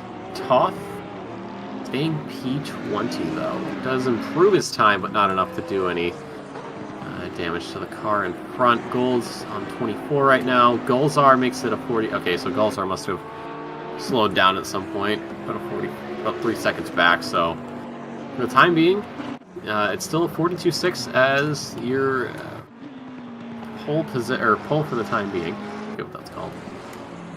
Preliminary? Is that the word? I don't know. I can't English. Provisional. Thank you. I knew it began with a P. That's all I know. What are words? I don't know. You think I paid attention in English? No, I don't even speak the language, Dave. Come on.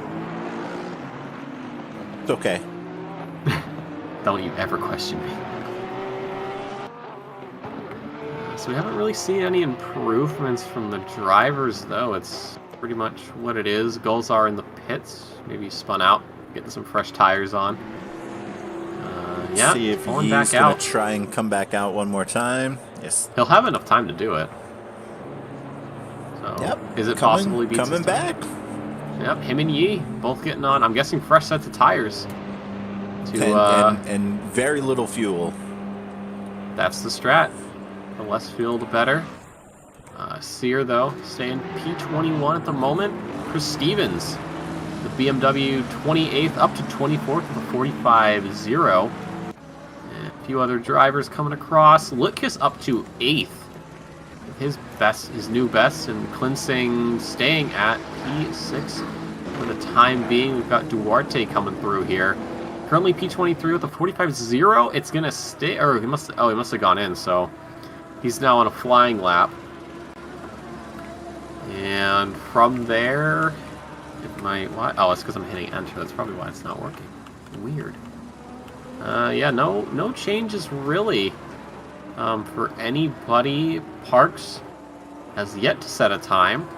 I don't know if I saw him go wide. It might have been somebody else, and he does a 150.7. I'm guessing he might have lost it a little bit. So at the moment, sitting there in 31st. Are there more drivers in red? Did we go over this before? I think we did. I don't remember. See, Sansano coming through P18 at the moment. Does not improve. Salomon in the pits. I think he's done. For now, Meyer goes up to P5 with a 43.356. And Racine sticking with P14. Let's see, who is that coming across? That is Jeff Spangler. Broken links for Ferrari. Looks like that was an outlap for him. So he's on his final flying lap. Keith Briscoe does not improve, unfortunately. Ryan Yi does not for his outlap. So him and Golzar have gotten the one outlap they've needed, and now they're going to start their final flying lap to see if somebody can improve. If Yi can improve by exactly 2/10, he'll be 200ths ahead of Golzar, but I'm sure Golzar is going to do everything in his power to make sure that doesn't happen. 25 seconds. More importantly, can somebody crack the 41s and make Nick eat some paper? It's going to be either Golzar or Yi. Those are the only two likely candidates. It's the most important question we have to ask ourselves. Yes. When scientists, 1,000 years in the future, look back at history, what will they ask? Did Nick eat that paper? Who knows? We do come to the end of the qualifying. Maltadini makes it 24 on the grid. I didn't see. Got everybody. I'm trying to go through cars in the pit lane while hitting the wrong button. Let's see. Snelltren 11th stays there. Or actually goes to 12th because looks like Louis snatched that 11th away from him. Spetch go to 25th. I don't know how to pronounce that one. Let's see. Who is the... Oh, okay. Meyer slams it to the pit wall. That's not the proper line there, my friend. Racine goes to 16th, or to 7th, excuse me, with a 43.5. That's a great improvement from him. 9 positions. We got Jeff Spangler coming through. A 143.9 is his best as he crosses the line. He's going to go to P14 with a 43.7. And then we've got Briscoe, currently P20 on the grid with a 44.3. That's going to go 18th with a 44.1 for him. Ryan Yi makes it a second place. Golzar does not improve. And then we've got Andrew Sear. Looks like they both lost time through the chicane. Like they were both up a little bit, but ultimately lost speed.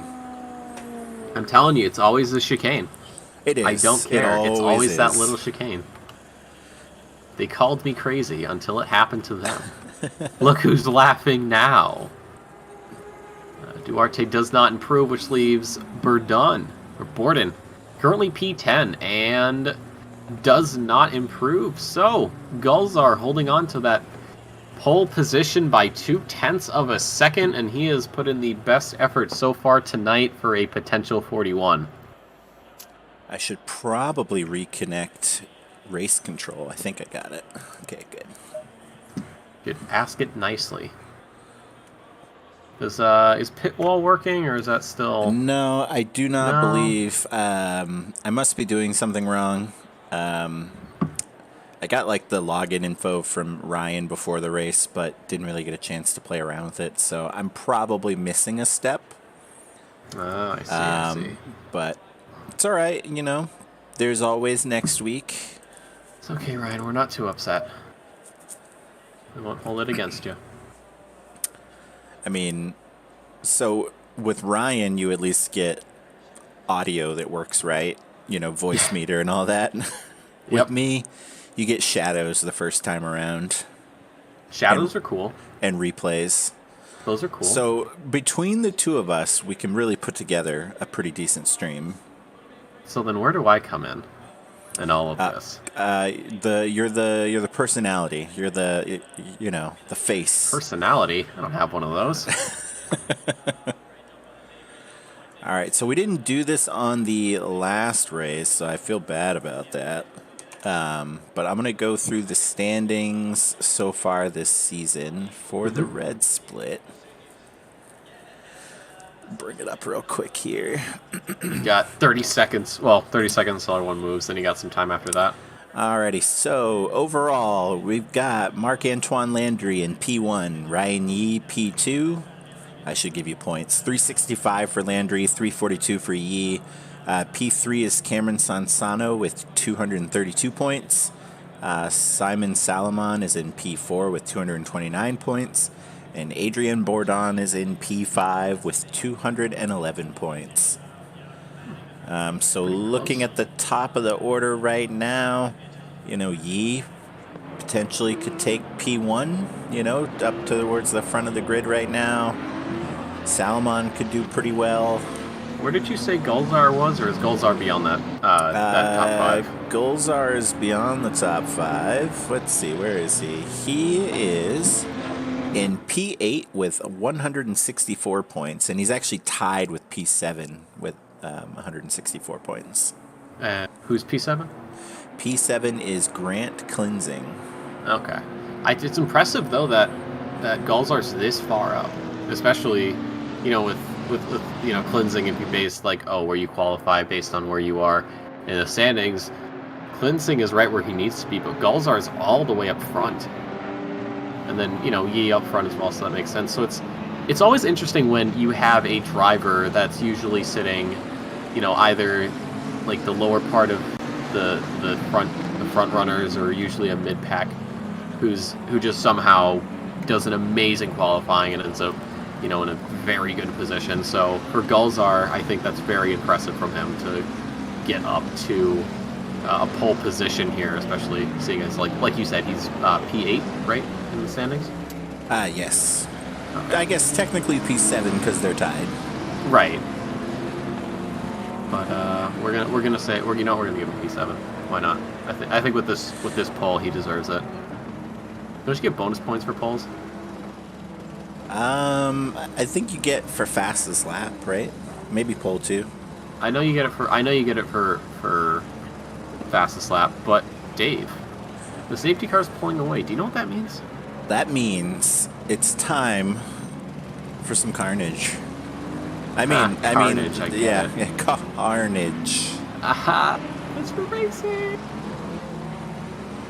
But I will let you call this. I called the first one, and we saw how that went. So I'll pass it off to you this time. Maybe you'll give us some better fortune.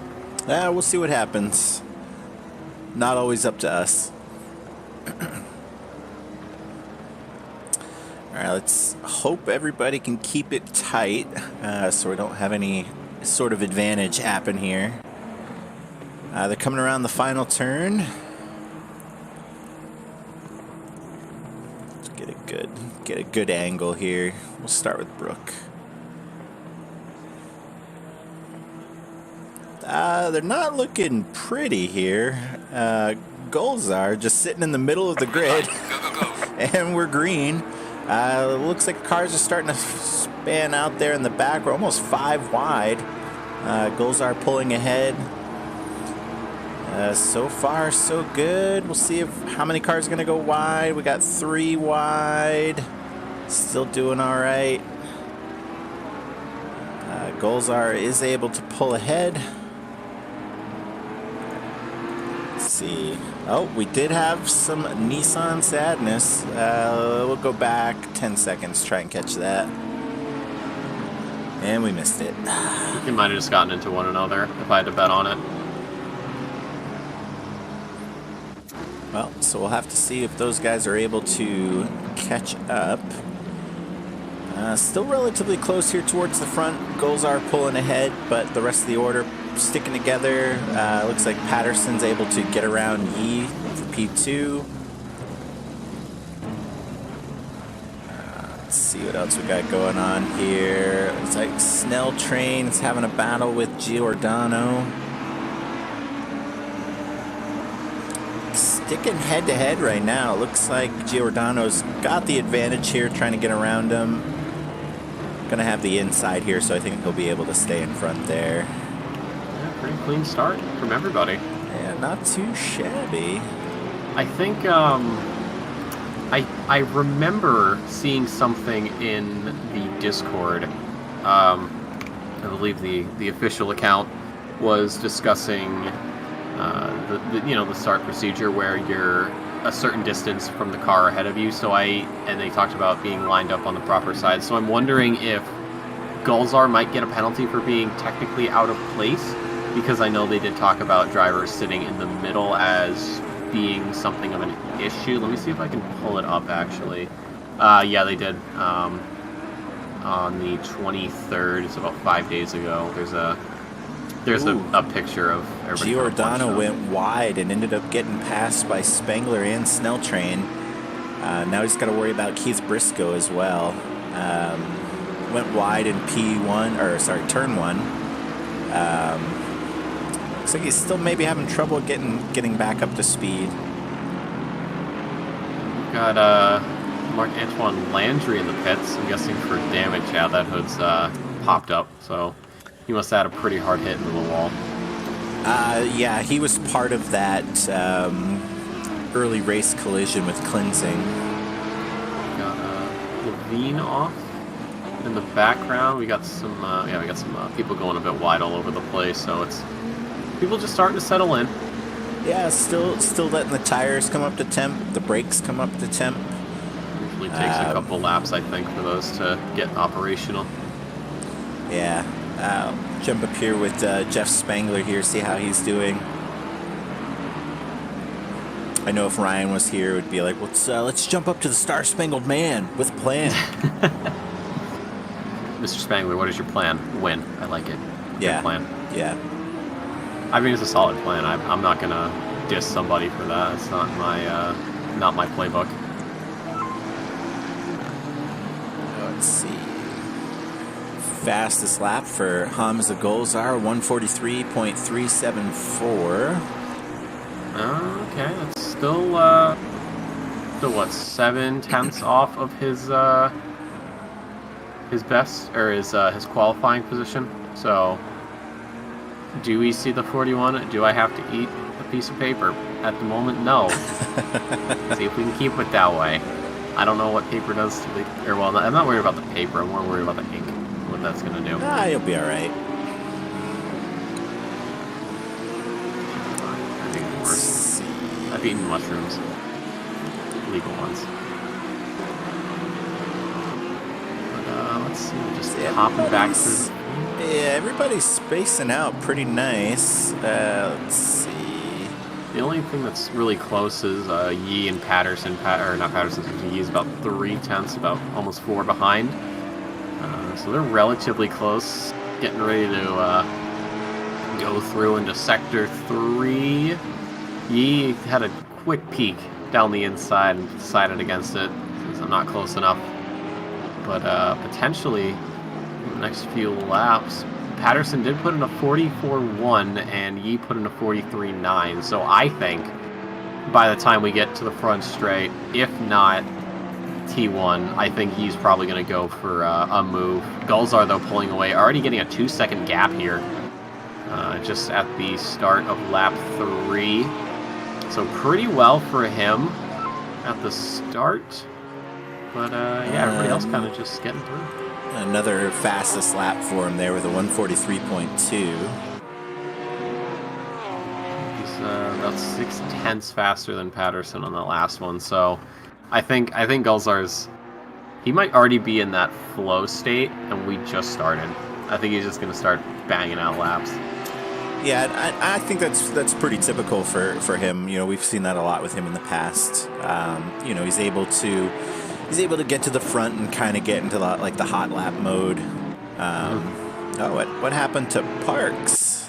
I do not know. Can we all the jump way back? In the back, yeah. 20, maybe 30 seconds. I'll go 30 seconds. All right, let's see. So, he just lost it. Look at that. Might have. I'm assuming he might have gotten on the brakes, or not the brakes, the gas just a little too early, because that's usually what happens. And now he's got the challenge of getting off the grass. Now he's going to do last to first. All right, let's see it happen. Imagine. That would be something. That would be insane. Let's see. Let's jump up to Simon Salomon. Let's see how he's doing here. Catching up a little bit to Mayer. See if we did a 43.9. He did a 43.8. So potentially catching him very soon. Patterson still under threat from Yi, though. Although the gap has stayed at about 1/4 of a second. We'll just have to wait and see how that plays out further down the line. Here we've got car 18 apparently off in another universe. Yeah, Toth is. I'm guessing Toth had a disconnect, so Toth is out. Hopefully he gets back in the race though. As Louis trying to go for something onto Spangler, almost makes it stick, but keeps Tisano keeping that position for the time being. But with that move, that does show Louis is more than capable of passing him. He's just got to get all of his ducks in a row. Well, it looks like he's trying to go on the inside here.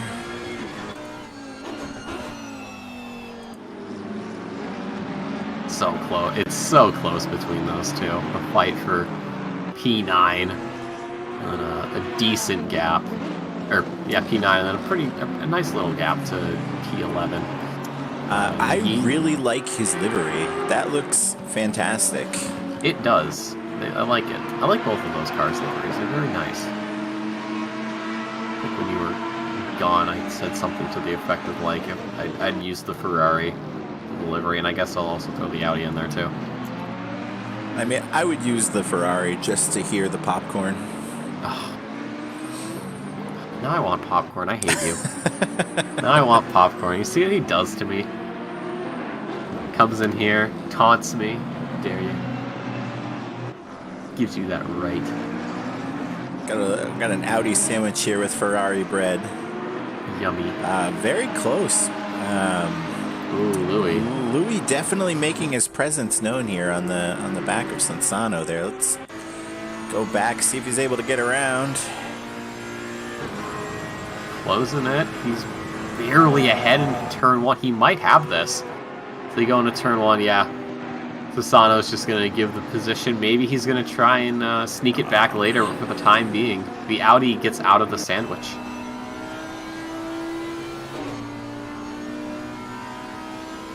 I love this. I love this camera angle. It's so nice. Give me a sandwich shop car race pun. Like I used Gapplebee's earlier, but we need something. I don't know if we could come up with anything. I probably could. Yeah, I probably could. Knowing me, I guess you gotta think of all the different sandwich shops out there. Yeah, and you gotta. I mean, obviously Subway probably not, and then you have to worry about like a regional thing and this and that. It's a whole process. Yeah, definitely. Maybe if we had a central broadcasting location, and like most of the viewers were like from there, I could be like, oh yeah, like that sandwich shop. And they'll be like, oh my god, I get that, because I go there.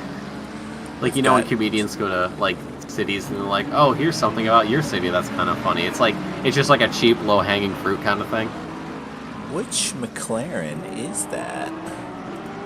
Which one? The one in P4 that's there. Bourdon. So he fell back a little bit there. Oh, that one. Okay. And some sadness between Spangler and I believe that was... Oh, who was that? Let's The jump back 30 Lambo seconds. Snell Train? It might have been. Yeah, we'll go back 30 seconds. Let's see here. What in the world? Those guys are teammates in the Endurance Series. What happened? Ducky says he has popcorn.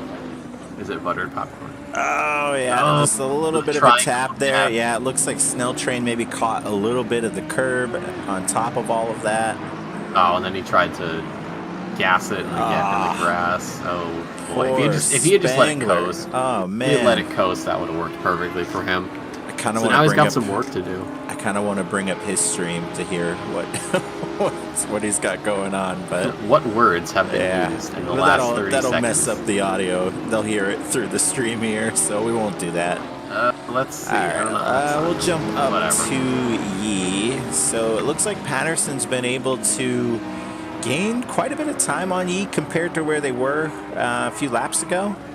Yeah, I think, yeah, Yi was about 2/10 back. Now he's about half a second, so he lost time but immediately gains it back.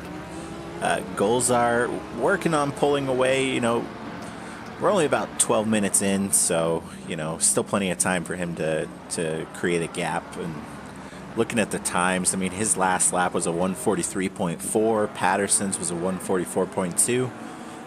So he's definitely got the speed to keep adding on to that. I don't think it's going to be a Dornelis thing, though. No, it doesn't. I mean, at least at this point, it doesn't look like it. Put those two on a track and see what happens.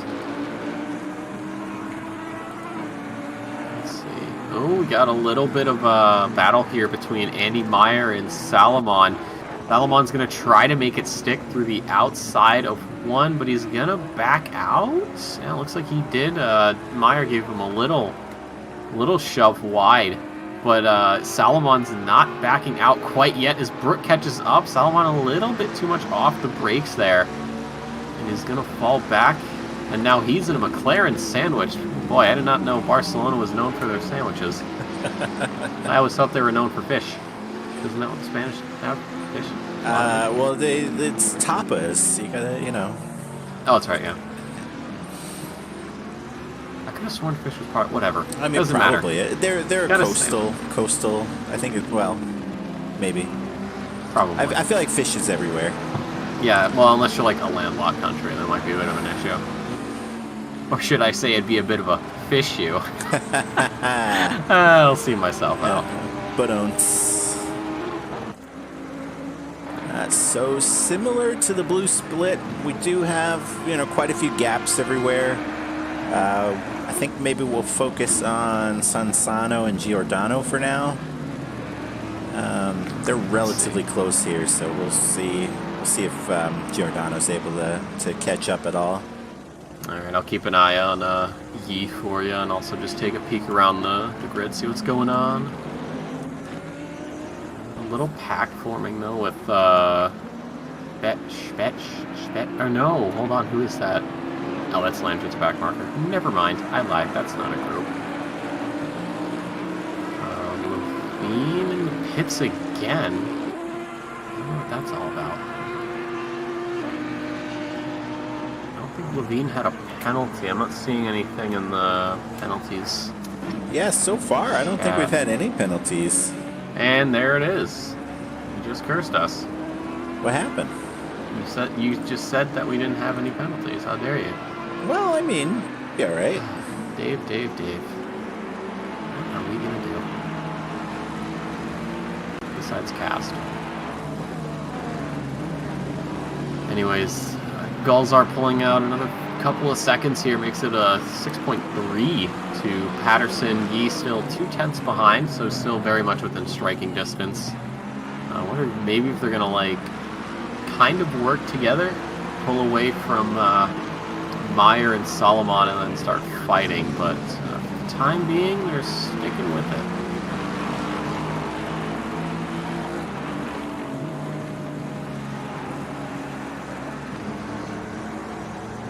Got a little group here forming around about P20-ish. Nothing much yet, though. But it looks like everybody's settling into their positions and just getting ready to send it for another 45 minutes or so. Goals are coming around here. And will he improve? He does not. So his best is still a 43.2. Did a 43.5 last run. And Patterson still in that 44, so I think for the time being, I think Galzar's just going to do Galzar things and go.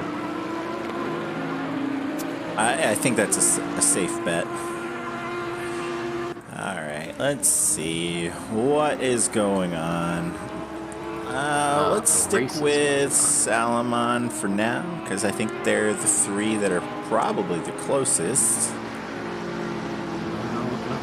Scoring sheet. The timing pylon, yeah, just about. We got a couple, half-second gaps to people, but it's nothing too much. Salomon, yeah, another half-second gap. And Brooke as well, so a nice little mini train here. Not quite as crazy. Looks some like other he spots. was getting pretty close up front. We'll jump up to that. Yeah, he's still very close. He lost about 2/10, but he's pulling it back. It looks like maybe. We'll see what that gap is. All right, so it's down about a 10th here at the start of Sector 3, going through to everybody's favorite section. So I'm wondering if he's gaining or losing time through the chicane, because I know a lot of that happens. It looks like we have some penalties coming through here. You can blame me for that. It looks like Chris Stevens had a penalty for a collision. What did I say, on lap chat? 1. Did I say that right? That Dave ruined it? Yes, I did. Chris Stevens, lap 1, a collision gets him a 10-second penalty. Gosh darn it, Dave. Yeah, that's on me. I'll take it. Oh, I was hoping you would take the L. No, you know what? We're gonna pass it off to Ryan. It's Ryan's fault. He's not here. It's his fault. But he's got a new baby. You can't give him too much of a hard time. That's fair. And I don't think he's jumped in chat tonight. What No, a bum. No, he has. He's been busy with the baby, which would, I feel like if you're gonna have your priorities somewhere, I don't know. That seems a bit of a stretch. your baby isn't sim racing. Is it worth? I mean, on top of that, he's got, other things. He's got two main responsibilities. He's got, something silly that doesn't really matter, work maybe, and then he's got the OR.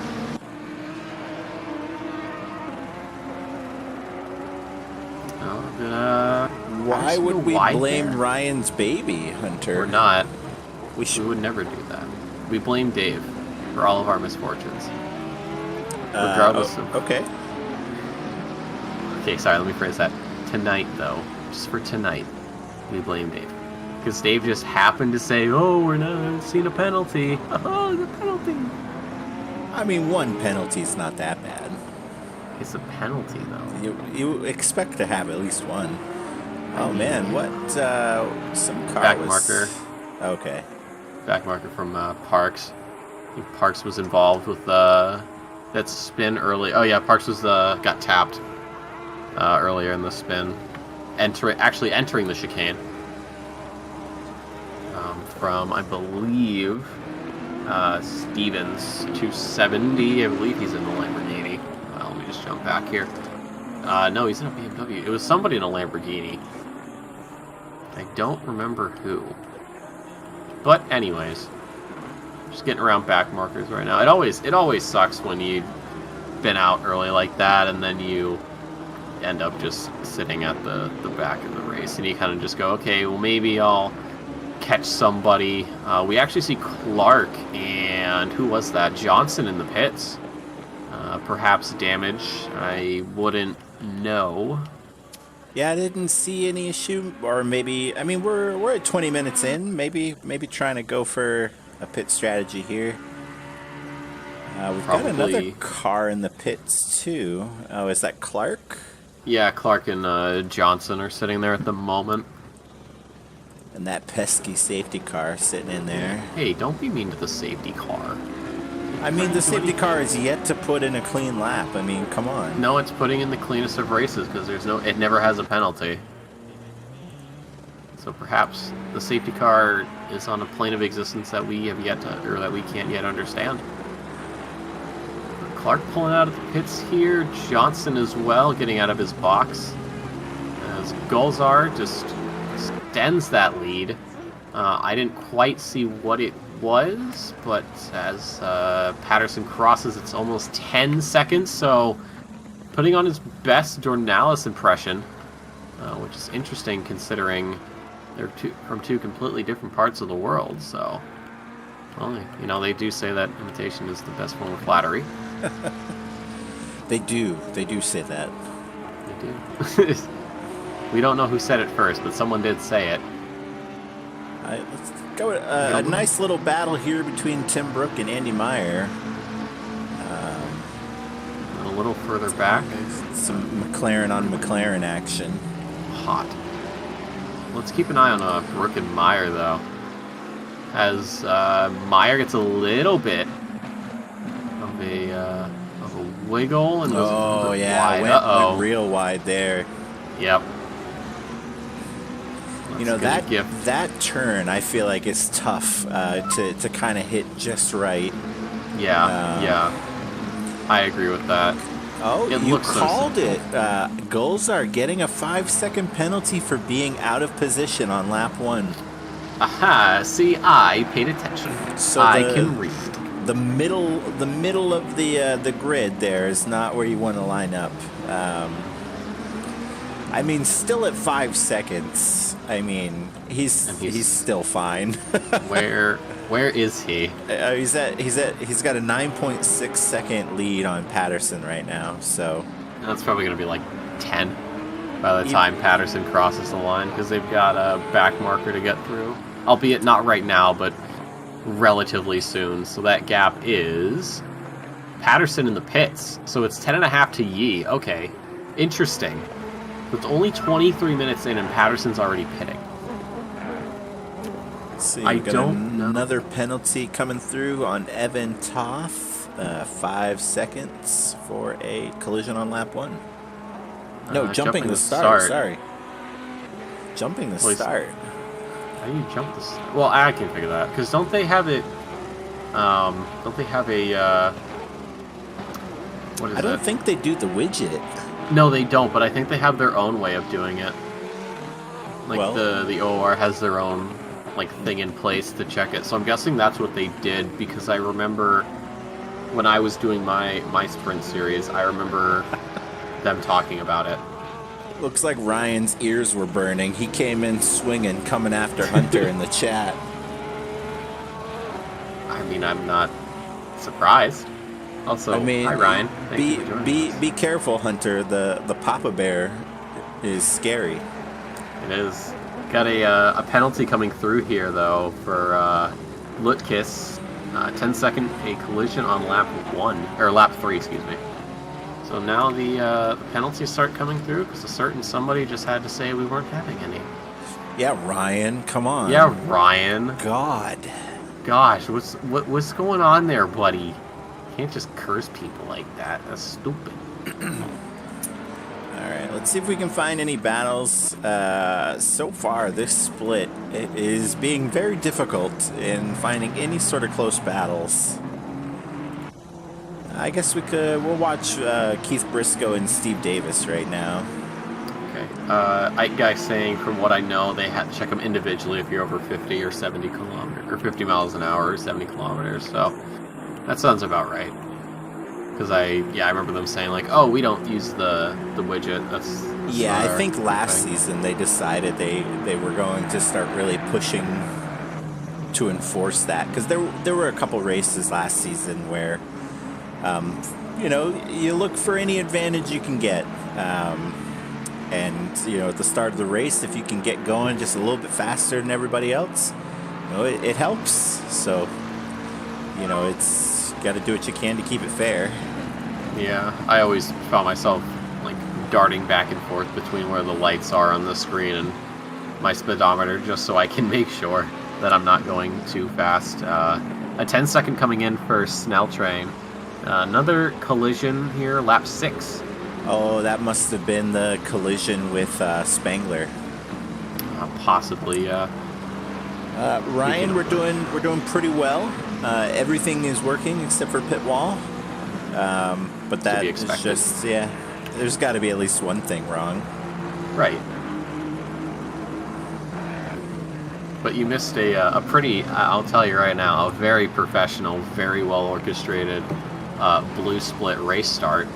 We barely got green before like 4 people just died. Yeah. I was like, yep, that's great. Good job, guys. Everybody we are was a professional like, org. which turn is it going to be? Nobody guessed that it was going to be the straight to start the race. Oh, he did see the start. Okay. I think there was a little bit of carnage turn 9, though, so I was kind of right as well. So I'm going to chalk that one up as a win. Ducky is right. We do have to have at least one thing not work in the North America streams. Right. It's the only way that we feel regular, Yeah, it's our normal. Yeah. Just because Right. our normal is different from yours doesn't mean it's wrong. Unless it's a fully functional stream, then that's another thing. But we're not going to talk about that. A guy in chat, he said he witnessed it. It was like Moses parting the sea.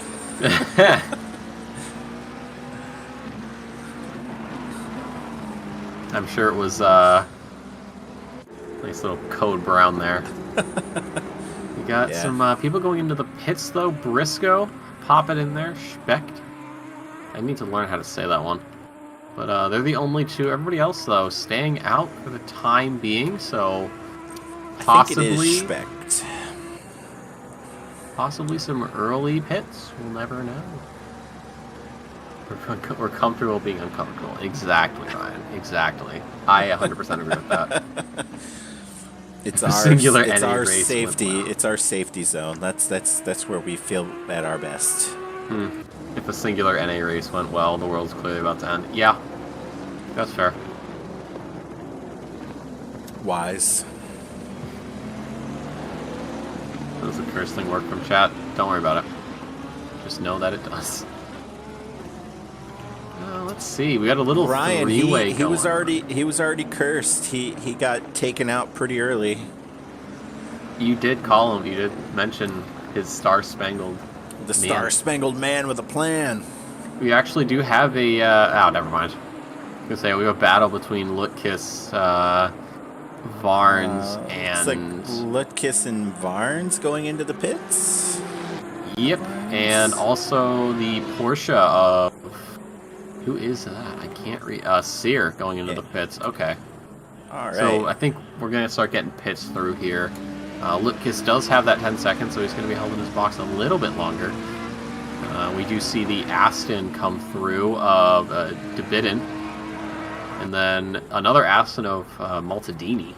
So yeah, I think over the next few minutes or so, maybe 5, 6, 7, we'll see the majority of the field come in for pit stops. Maybe we'll see somebody go towards the end. I'm assuming Gulzar will probably aim to go from there.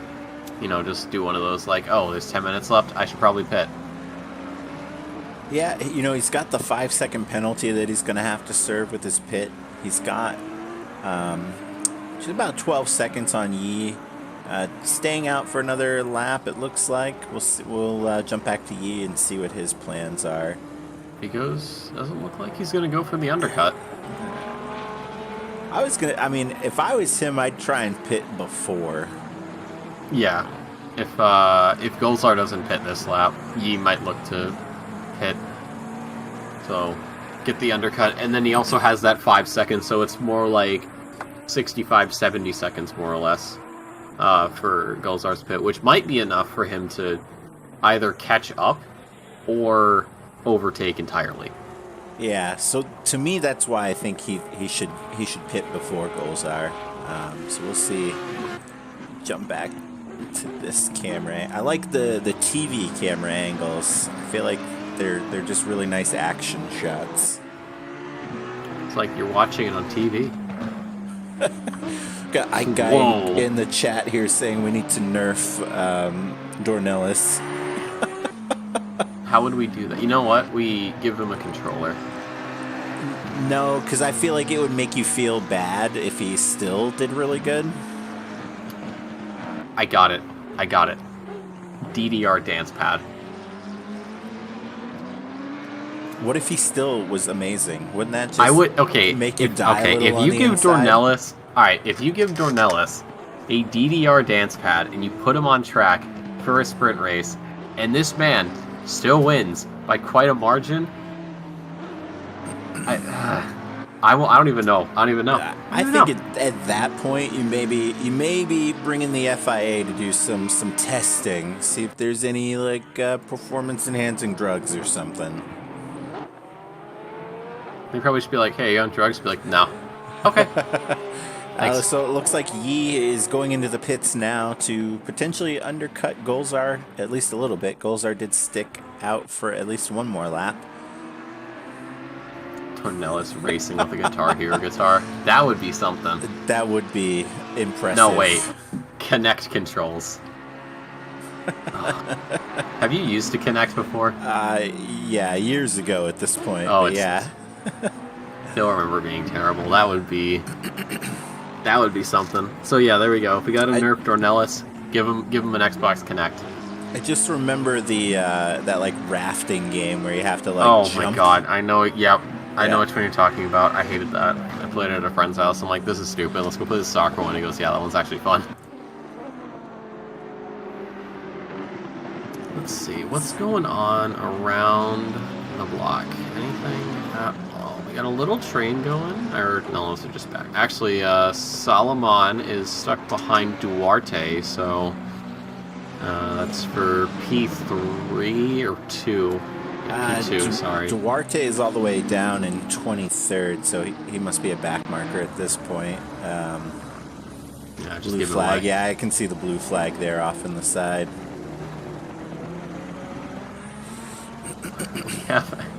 We have some really good suggestions. Ducky saying you flail and hope that Xbox does something, Hunter, with a Wii remote with the steering wheel attachment. That wasn't even bad. Man. That was good. I thought it worked. I thought it worked pretty well. One of my favorite things with the Wii remote was playing like Madden football and like actually God. having to like throw the football with the remote or using the remote to do like kickoffs and stuff. Yep. Man, I remember doing that. that was fancy. Car number 3 is yellow flagged right now. Let's see what happened there. We'll jump back 20 seconds. My guess. Oh, geez. That's a nice little.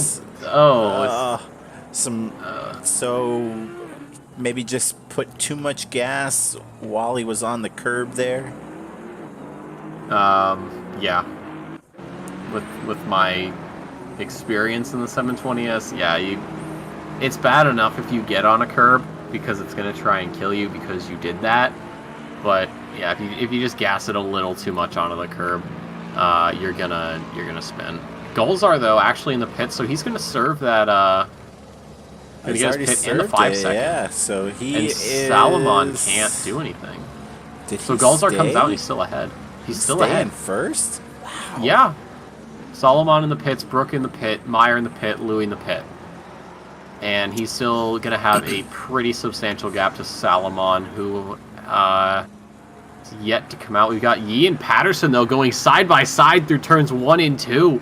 Yi's going to be on the outside, but back to the inside for turn 3. He's going to try to make Patterson go the long way around, but I don't think it's going to matter. He's going to pull ahead for the time being as they go down towards turn 4. Patterson looking around the outside here. There's not enough speed under the hood of the Audi, but maybe a little bit of a switchback here.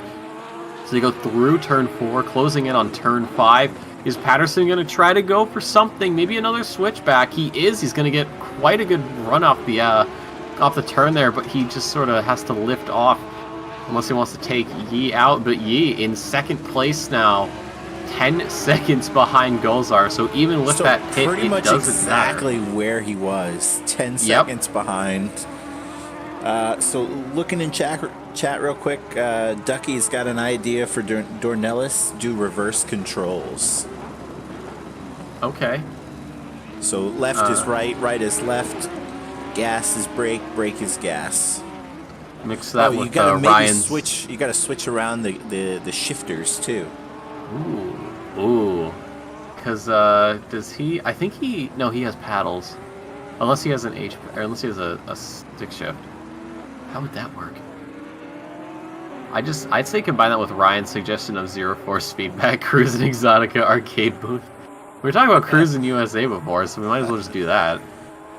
Yeah, Really- but really good suggestions here. you double stomp the gas and you get the boost. So yeah, do that in my real car, nothing happens. Looks like Patterson potentially making a move here on Yi, going down the inside. Not going to make it stick, but still in a really good spot. God, Getting look at very this. close. Oh my goodness. You could fit that piece of paper that Nick was going to eat between those cars. Probably. Oh my dude, Yi still stays ahead just barely though, and there's enough room on the left side. Yeah, and I feel like sticking on the outside there just gives him such a good line going into that turn that Patterson's really not able to make a move. I mean, and just the respect and the skill from these drivers. Like you can get that close, paper thin close, and not bump. That's it's always impressive to watch. Like I love watching it so much. Look at that view. Oh, let's go to the the good cam. polarizing view here, the bonnet cam. Obviously the best camera angle in the whole game. The camera angle where you free cam to the outside of the car by the wheel, or chase cam. I should learn how to free cam. It's not that hard. You just hit. Oh god, what button do you hit? Is it F7 or is it middle mouse? It's one of the two. And then you go from there. Oh, okay. I think it's F7. I don't know. Let me double check. It could be. Yes, it is. It is F7. Get some sweet action here. Can't see it, but actually, if I park it right here, nice little overview to Patterson. I like how all of these initials fit on the little light thing, whatever it's called, on the front of the car. Oh yeah, the like identifier of the car. Yeah, I love that. That makes me happy. I mean, is there anybody close right now other than Yi and Patterson? I think we've got something going into turn Louis 1. and Clark. Maybe. It looks like Louis got ahead of Clark. Probably just Okay. outbraked him into turn 1. Some Audi on Audi action. Got a bit of a situation brewing here. 14 through 16. Barnes pulling away from Klinsing and Sear. Sear's actually going to come out of that one worse as he is given the boot down to 16. I think he was sitting maybe P14 at one point. Got a little bit of Audi action here, Clark and Louis, like you said. But really nothing. Go a little farther back. P22, the star-spangled man. With a plan. With the plan, yes, with a plan. Oh, Golzar speeding in the pits. Uh-oh. Oh, you Missed hate to Golzar. see it. But he has a 42.999, so that is barely a 43, but it counts. Depend. I don't know if it was. So it was probably too fast entering. So Usually. Yi is currently 12 seconds back. Can he close the gap? I don't know. He might. I mean, he's got to worry about Patterson behind him, so You know, that's Yeah, going that's to be on true. his mind. He was at like 9 seconds when he first came out of the pits. So we'll see what happens. It was about 12 and a half, so maybe Gulzar spends these, well, not the last 20 minutes, but maybe the last 15, 16, 17 minutes just trying to create a gap to Yi before going into the pits, or maybe he's got something that we don't know. Maybe he's 4 parallel universes ahead of us.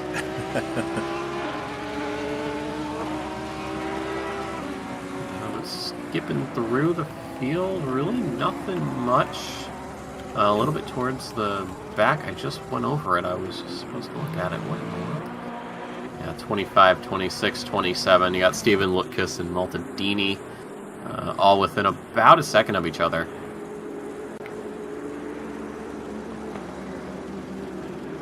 Yeah, just about-ish. About 9 cents. Well, Maltadini is actually closer to Lutkus, so it's probably more like 2 seconds between them. But anyways, I think Gulzar is just trying to extend that lead. I need to see where Yi is at. Yi's actually pulled away from Patterson, so I'm wondering if Patterson might have had a bit of a spill, because he's about a second and a half after being less than half a second behind. Yeah, he was very close. Not sure what may have happened. I mean, I don't know, maybe tires in his own head. Who knows? Never know. Let me see. I just want to check on Gulzar with his pit lane. So the pit lane is, 80 miles an hour? So, yeah, too fast entering. He was doing... Oh, man. Jeff Spangler, 10-second penalty for speeding on the pits.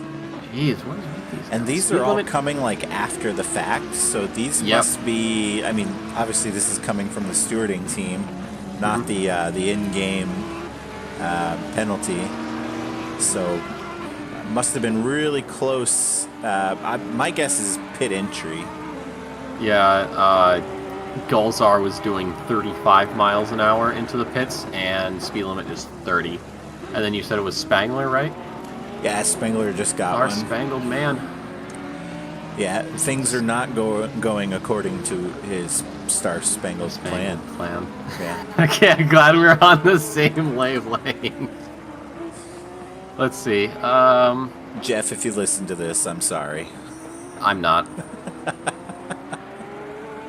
Let's see. Oh, he is coming in way too hot. He's doing 40 miles an hour when he goes into the pits. So, again, pit speed limit is 30, 31. So, a little bit more. So, yeah, like you said, it's not going to the Star-Spangled Plan, unfortunately. Let's see, Yi about 13 back from Gulzar, but he has opened that gap to Patterson a little over 2 seconds. So perhaps the stamina of Patterson is running out as we enter about the last 15 minutes or so here. North American Red split. We've got Varnes and Klinsing. A little bit of a battle here going down the front stretch. Yeah, I think this is one of the closer battles, and looks like Snell Train back here on Johnson. We got a little bit of everything going on right now. I don't think Klinsing's going to be close enough, and as I said, that actually gets really close to Varnes here. So perhaps he goes for something into turn 4. We'll have to see. And then also you said Johnson and Snell Train. Snell Train still sticking behind Johnson. He might have been ahead for just a moment. Going into turn 4, Klinsing a little too far back now. And it looks like Snell Train might also just be a little too far back as well. So we'll have to keep an eye on those, see how that develops in the closing stages here. And then we've got more Audi action. Clark and Louis still going at it. They have not given up on each other. Gulzar still setting fast laps here, Nick. I don't know if he's got it 48.2. in him to get to the 42.8. 41s, but Well, he's got... get that 8 printer tenths. warmed up. Yeah, great. I'll keep that in mind. I don't know. I mean, Because if he goes, well, because it's a 10-second penalty, and I don't think a drive-through is going to clear it. So he's going to have to sit and wait. So I'm wondering if he goes in, right, and he's probably going to set it up.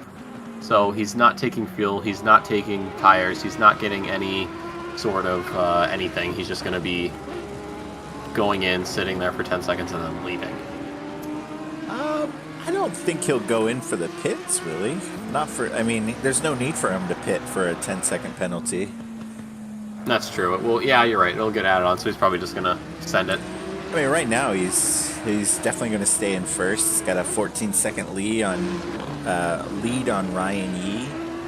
I hate to interrupt you real quick, though. We got Klinsing and Varnes going at it in turn 1 and 2. Varnes actually comes out of that a lot better, but that does give Sear a bit of room to work with, and now Sear's going to look for something out of Klinsing here. I thought he was going to go around the outside for 3, but it looks like he isn't. Klinsing very late on the brakes there into turn number 4. He's got that Porsche behind him. He's got a Honda in front of him.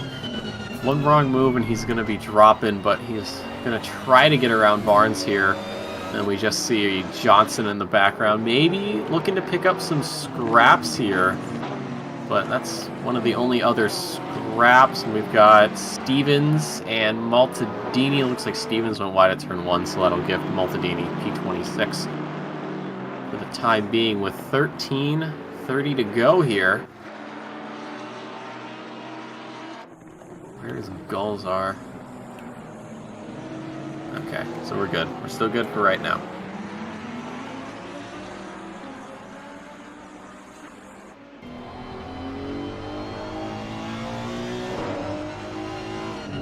I think Klinsing's going to go for it this lap. He's still very close to Varnes and Sear as well. They might go for it, honest. Oh, but Klinsing gets a little bit loose on the outside or on the exit. So that's definitely going to compromise. He was a quarter of a second back from Varnes. Now he's almost 4/10. We do have a yellow sector 1 there. Lutkiss might have gone off. I don't know.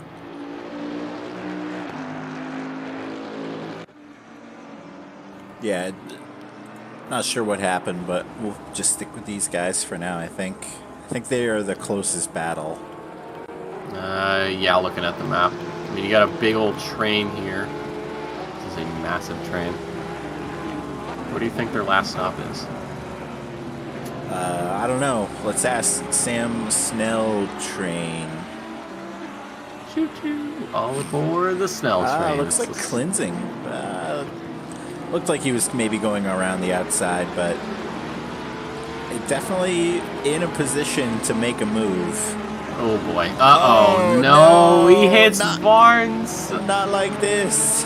He got such a run too out of turn 4 or 5. And then he just right into the back. I thought he was going to try to go for something down the inside. So sad. Just a little tap. That's all it takes. Oh man, that's rough. He almost saved it too, but the car just snapped. Oh, and we have Sam Snell Train going off as well. We'll go back 15 seconds to him. See what went wrong. We got a little bit of a tap there from Colin Johnson. Man. That's rough. Yeah, and he's stuck in the dirt and the grass there. Might as well be quicksand at that point. Yeah, it's such sadness. I know, and Varnes was doing so well. He was doing such a great job defending his position. I'm just going to jump up here to Golzar and Yee just to see what the gap is at. Should get it here in a second. 15 seconds, so plenty of time for Golzar there, even with the 10-second penalty. Yeah, he's doing a pretty good job keeping it locked. Grant Klinsing got a 10-second penalty for that. Oof, man, they came with that one quick. Yeah, they wasted no time. And he got a drive-through penalty, so testing the track limits too. So 10 minutes left in the race, definitely going to have to serve the drive-through. if I were him, I'd just get it done, and dust it, and then worry about everything else. Because I think, what's the penalty if you don't do the drive-through? It's like a minute? Well, I don't know what would happen. So the race would still be going on 3 laps from now. I don't remember what it switches to. Probably a pretty hefty penalty. I mean, I can't recall a time where I've seen somebody get a drive-through and not serve it. But I don't know. I'd say maybe a minute would be the appropriate penalty for not clearing your drive-through. But we'll see if Clinton goes in this lap or maybe a bit later. I mean, luckily, you know, he's got some cars behind. He is going to go in this lap, it looks like. Just get it done out of the way and then worry about a 10-second. Well, to make sure he doesn't go too fast into the pits. Oh, yeah, he slows way down. He knows. He doesn't want to get dinged. And, you know, he's got quite a few cars behind him that that have penalties, so, you know, maybe it's not too bad of a ding there. It looks like we got Spangler coming up around the final turn there, so he's going to get past them. But he's got the 10-second penalty. Same with DeBeeden. Yep. So that should be good for him. Come out P20, it looks like. Or actually, he might lose a lot more now. He still has the pit limiter on. Yeah, why is he going so slow there? Is he stopping? He's stopping. At the exit of pit lane. Oh, so he had the drive-through, and he still has the 10-second penalty from causing the collision. So that hurts a little bit. Yeah, it's going to put him all the way down in P26. And I feel like all of those collisions we just had really spaced out the groups that we had. I guess we still have Snell Train here on Varnes. I think closer, we've got Solomon and Patterson. I think Patterson's dropped way behind me. He's 5 seconds out. Okay. And Solomon, oh boy, almost goes in the back. Almost had a repeat of last time. It came in a little bit spicy there. Let's see. Marc-Antoine Landry's getting a 5-second penalty for causing a collision. That must have been with, who was that with? I don't recall. It must have been one of the spins. We'll stick with Salomon for now. Just to see if he's able to get around Patterson. And Brooke, I mean, not too far behind as well. No, definitely not. He's looking to pick up some scraps. We have another 10-second penalty coming in for Johnson, causing a collision lap 27. Yeah, I didn't catch that one either. So that was like 3 laps ago. Let's see. What is just want to take... Oh, I just saw another hit in the background. Bourdon getting rear-ended by Giordano. I literally just switched to them and I saw it happen. Take a look here. Might have been a missed break point or something. Oh, yeah, he's going in a little hot. Yeah. Yep. Yikes. That's probably going to be another 10-second. Yeah, we'll probably see something for that. I mean, at least Bourdon didn't lose too much. He only lost, what, a place or 2?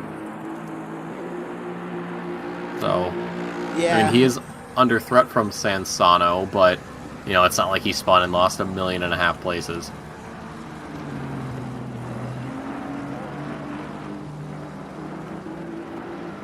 I'm going to jump back up to Salomon here. See if he's able to get around Patterson. Go for it. Just taking a quick peek over at Gulzar. Still increasing that lead. Alright, anyways, back up front, like you said. We're back. Has Patterson closed that gap up, I wonder? No. Or not Patterson, excuse me, Solomon. So it looks like he's got a 0.6 second gap. No, 0.2. That might have just been 0.2 going into the braking zone. He is getting very close. Still 5 minutes to go. Yeah. Definitely Still more doable. than-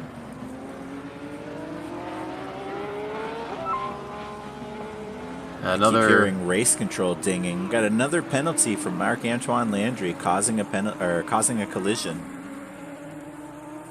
you just Yikes. had to say the words. Well, yeah. Now you go up and down the grid here. You see all the red markers. You're like, oh my god, what happened? We're doing a great job there, team. And quite a few for speeding in the pits, like 2 or 3 of them. So Yep. And it's don't all think pit we- entries too. yeah, so manually being reviewed by the stewards. So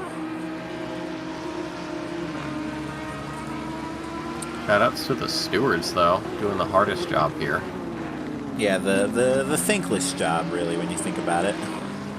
If I had to make like a totem pole, at the top would be like stewards, and then the race director, and then drivers, the community, and then us. I feel like Mullock is probably at the top. Okay, yes. I mean- Mullock, stewards, race There you director, drivers, community, us. Mullock, Cam, race stewards. But we're definitely enough. at the bottom, yeah. Yeah, we were absolutely at the bottom. Specifically North America. Oh boy, Gulzar. Oh my god. Gulzar coming up with some back markers and tried to go down the inside of Gold there to get around, or not Gold, the Nissan of Landry. And it just didn't work, and he tested that suspension on the McLaren. I'm sure those engineers were cringing when they saw that thing hit the ground. Yeah, maybe brown flag.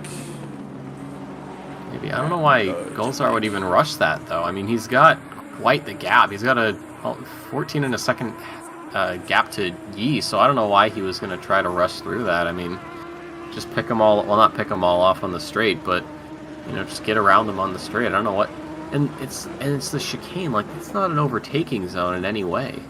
Not that I'm aware of. So it makes you wonder. Let's see, though. What else is going on?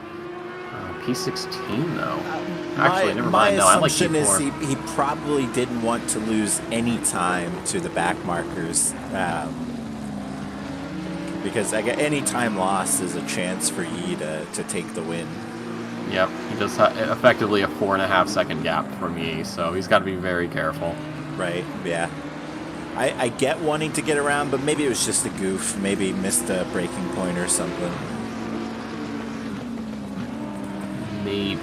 I don't know. I'm not gonna take a stab at it. It's in the past. It's a little far now. But Salomon still trying to get through Patterson. We saw him almost take him out into turn 4, which seems to be the one spot where Salomon could gain a fair bit of time, but then lose it on the exit because he's going too deep. So I'm wondering if he sticks with this line, or the lines he's taking, and then maybe tries to overtake on a straight or something, or hope Patterson makes a mistake, or just says, you know what, I'm going to change it, I'm going to do something else. I think this is the final lap. A 15-second penalty for Marc-Antoine Landry for ignoring blue flags. Oh boy, that's rough. 25 seconds. So he's not going to be last, thankfully. He'll be 26th. It looks like. Maybe 20. Maybe 25th. Maybe 27th. We'll see, though. We'll see once the official scoring sheet is sent out to the press, as it were. By the press, I mean us. We are the press. Right. We're it. Very depressing. I'm tired and I'm hungry. Anyways, back to the Patterson-Solomon debacle here. And Brooke, Yeah, though, looks like Patterson's going to be able to stay out in front here. I don't know if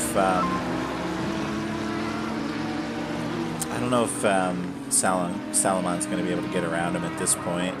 he's going to have to hope for a mistake of some sort. Missed Yeah. break point, getting it a little too little too adventurous on the curbs or something to that effect. Because they're going to come up to the line here, and that's actually going to be it for them. Now, are we at the point here where goals are... Nope. No, it is last lap. Okay, now it's last lap. He had enough time. He could have just slowed down and forced that to be the last lap. That's true. Apparently he wanted to do one more. Why not? Leave it to chance here. He probably heard he's probably like, you know what? One more shot, try and give him a piece of paper. But his best is still a 42.8, but at this point I'm assuming the tires have completely fallen off, so there's no way that happens. Let's see if we can find any other battles going on here. Nope, nothing there. Nothing there. Well, let's see. Bourdon, is that Sansano behind him? Yeah. I don't know if that's close enough to make a move at this point. No, that's way too far lap. back. Almost. Nothing there. Nothing Three there. quarters. Nothing there.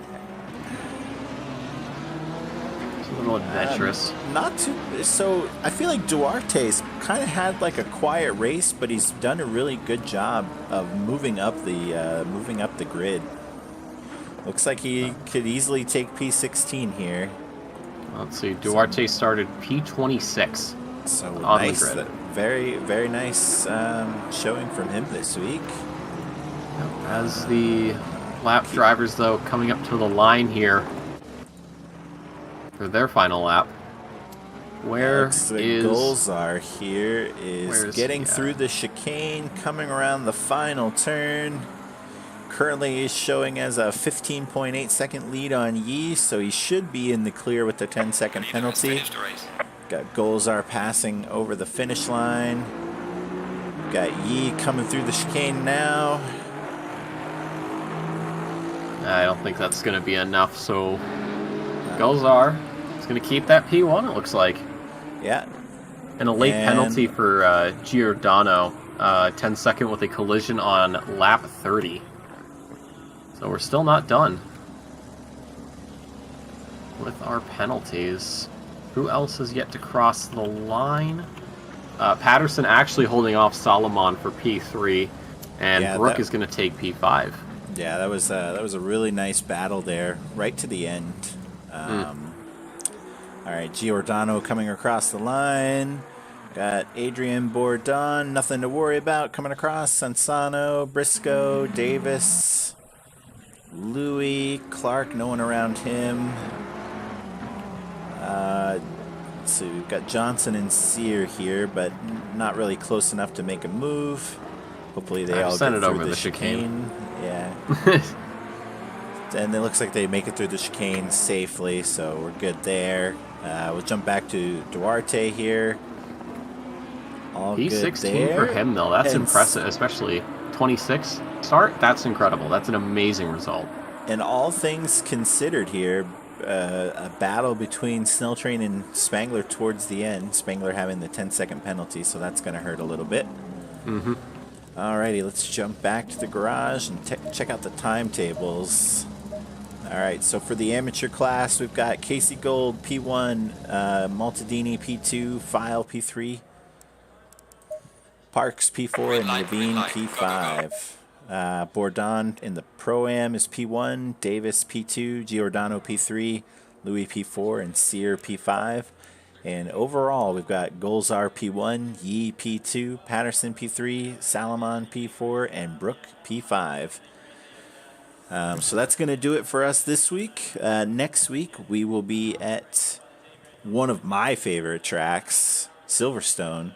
So I'm excited to see that one. I thoroughly enjoy that track. So we will see you guys next week. Hopefully, and Ryan will not be back until probably the finals. So 2 more weeks of just Dave and myself. We'll hope that he's back. But that's going to be it for us tonight. So we'll see you guys next week. Everybody enjoy the rest of your weeks. Enjoy your weekends. Have a happy and safe Halloween. Save us some candy. All right.